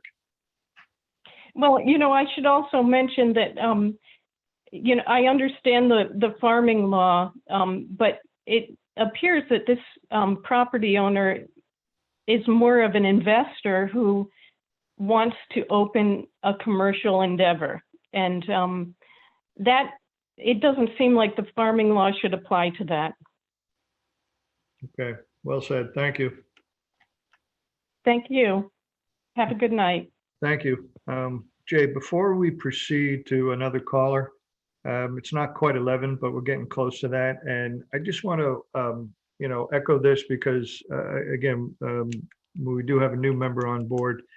And I think we have to remind ourselves that theoretically, we can stop at 11 o'clock. Actually, we should stop at 11 o'clock. We have to seek a motion from a board, and the board has to approve our extension beyond 11 p.m. And almost historically, we've done it by right, by virtue of we want to continue, we want to hear the public comment, etc. But it doesn't mean that we have to continue this way. So I just wanted to echo that a little bit. I've had calls, how to limit our time so that we don't go too far beyond 11 o'clock. I think there's an acknowledgement that our thinking process is limited as the clock proceeds closer to midnight and beyond. And so I just wanted to share that we could stop here and proceed and carry on this particular plan review to another meeting, or we can continue. So I will, with that said, I seek the board's pleasure. This is Maria. I would definitely agree with John's sentiment.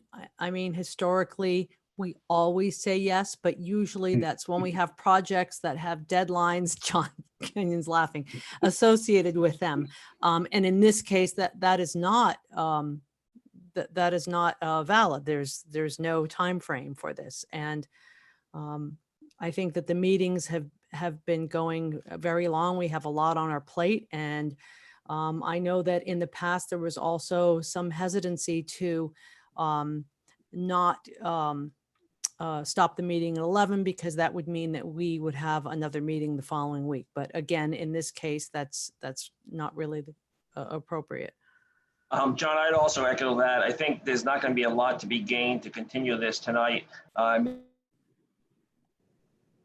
Mr. Kenyon knows he's got to look a little bit more in that right-of-way issue.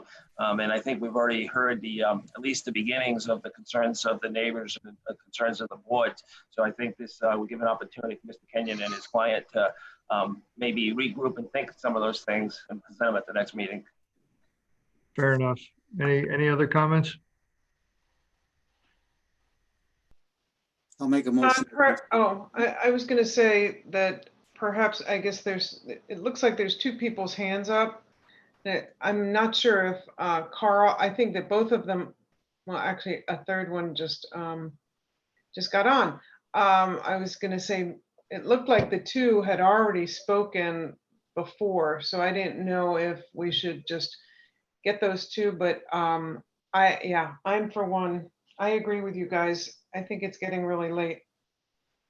Okay. Motion to continue to our August meeting. Okay, we have a motion from Steve. Do I have a second? Second from Maria. Second from Maria. Any further discussion? Hearing none. Pam, do the vote. And Sure, let's just John? reiterate the date. Sorry, Amy, this is Amy interrupting. The date of that meeting is August 25th. Correct. Thank you. Maria Mack, Aye. Steve Tomasi, Aye. Peter DiStefano, Aye. Susan Axelrod, Aye. Joe Murphy, Aye. John Miondo, Aye. Pam Rubinoff, aye. So motion passes. We will move. This will be tabled to the August 25th meeting. To the remaining people, Carl, we heard from you, so I'm assuming that your hand just never went down. Ms. Victoria DeMonico, we heard you on the previous project. We did read your correspondence. Thank you. And I think if you can, if you'd like to comment at the next public meeting, which will be on August 25th for this particular item, for this agenda item, we'd love to hear your comment. And I reiterate that we want to hear from the public. We appreciate their patience in this meeting, and they will have ample opportunity at the next meeting. Okay. John, I'm just wondering, I think that Mr. Kenyon has the guidance that he needs. Is there any other clarification that we need to make in terms of some homework that needs to be done? Well, there was an issue that was raised, and I think it was several that from the comments read and also heard, that the location, number one, there were two stages. I'm just going to call them stages for lack of a better word, tent areas. So Mr. Kenyon agreed that should not be two, it should be one. Secondly, they seem to be closer to the abutters' houses and not the applicant's house. So that seemed to bother some people, the abutters, who feel, you know, they're going to deal with it, not the applicant himself. So again, Mr. Kenyon, food for thought. Yep, we will definitely take a look at that, Mr. Chairman. I appreciate everyone staying on so late tonight. Okay, thank you, Mr. Kenyon. Thank you. Have a good night. Thanks. Okay, we did H. Any special reports, special items which, well, worthy of notice? Staff? No, just as an update, staff has been working on the proposed amendment to the zoning ordinance to allow special use permits and variances to exist together. That request was specific to multiple structures on a single lot, phrased in a manner that was a little confusing. To this point, we have not made any considerable headway on that. We are in discussions with the applicant in that regard, and hopefully we'll have an update in time for the work session in August. Thank you, Jay. Amy, you look anxious. I just, Jay, is the work session on a different day of the week because of Victory Day? I'm kind of vaguely remembering that. Thursday. It's on Thursday, and that date is Is that the 13th? the 13th. 13th, correct. Thank you. I think the final item, which is not on the agenda, is typically we do elections in July. Sorry. That's okay. Some of us remember. So that said, historically, we start with the chair. I would prefer if we postpone that, and that can be at the next work session. Only because since it wasn't on the agenda, it's appropriate for discussion, but not Okay. action. So Okay, the that's fair. existing officers can continue, and let's get it on the next either work session or regular session agenda, Okay. if that's Well, okay. We'll do it at the work session. My apologies on that. It's okay, Jay. All right, motion to adjourn. Volunteer for the TRC. Thank you. Motion to adjourn. I was looking for the.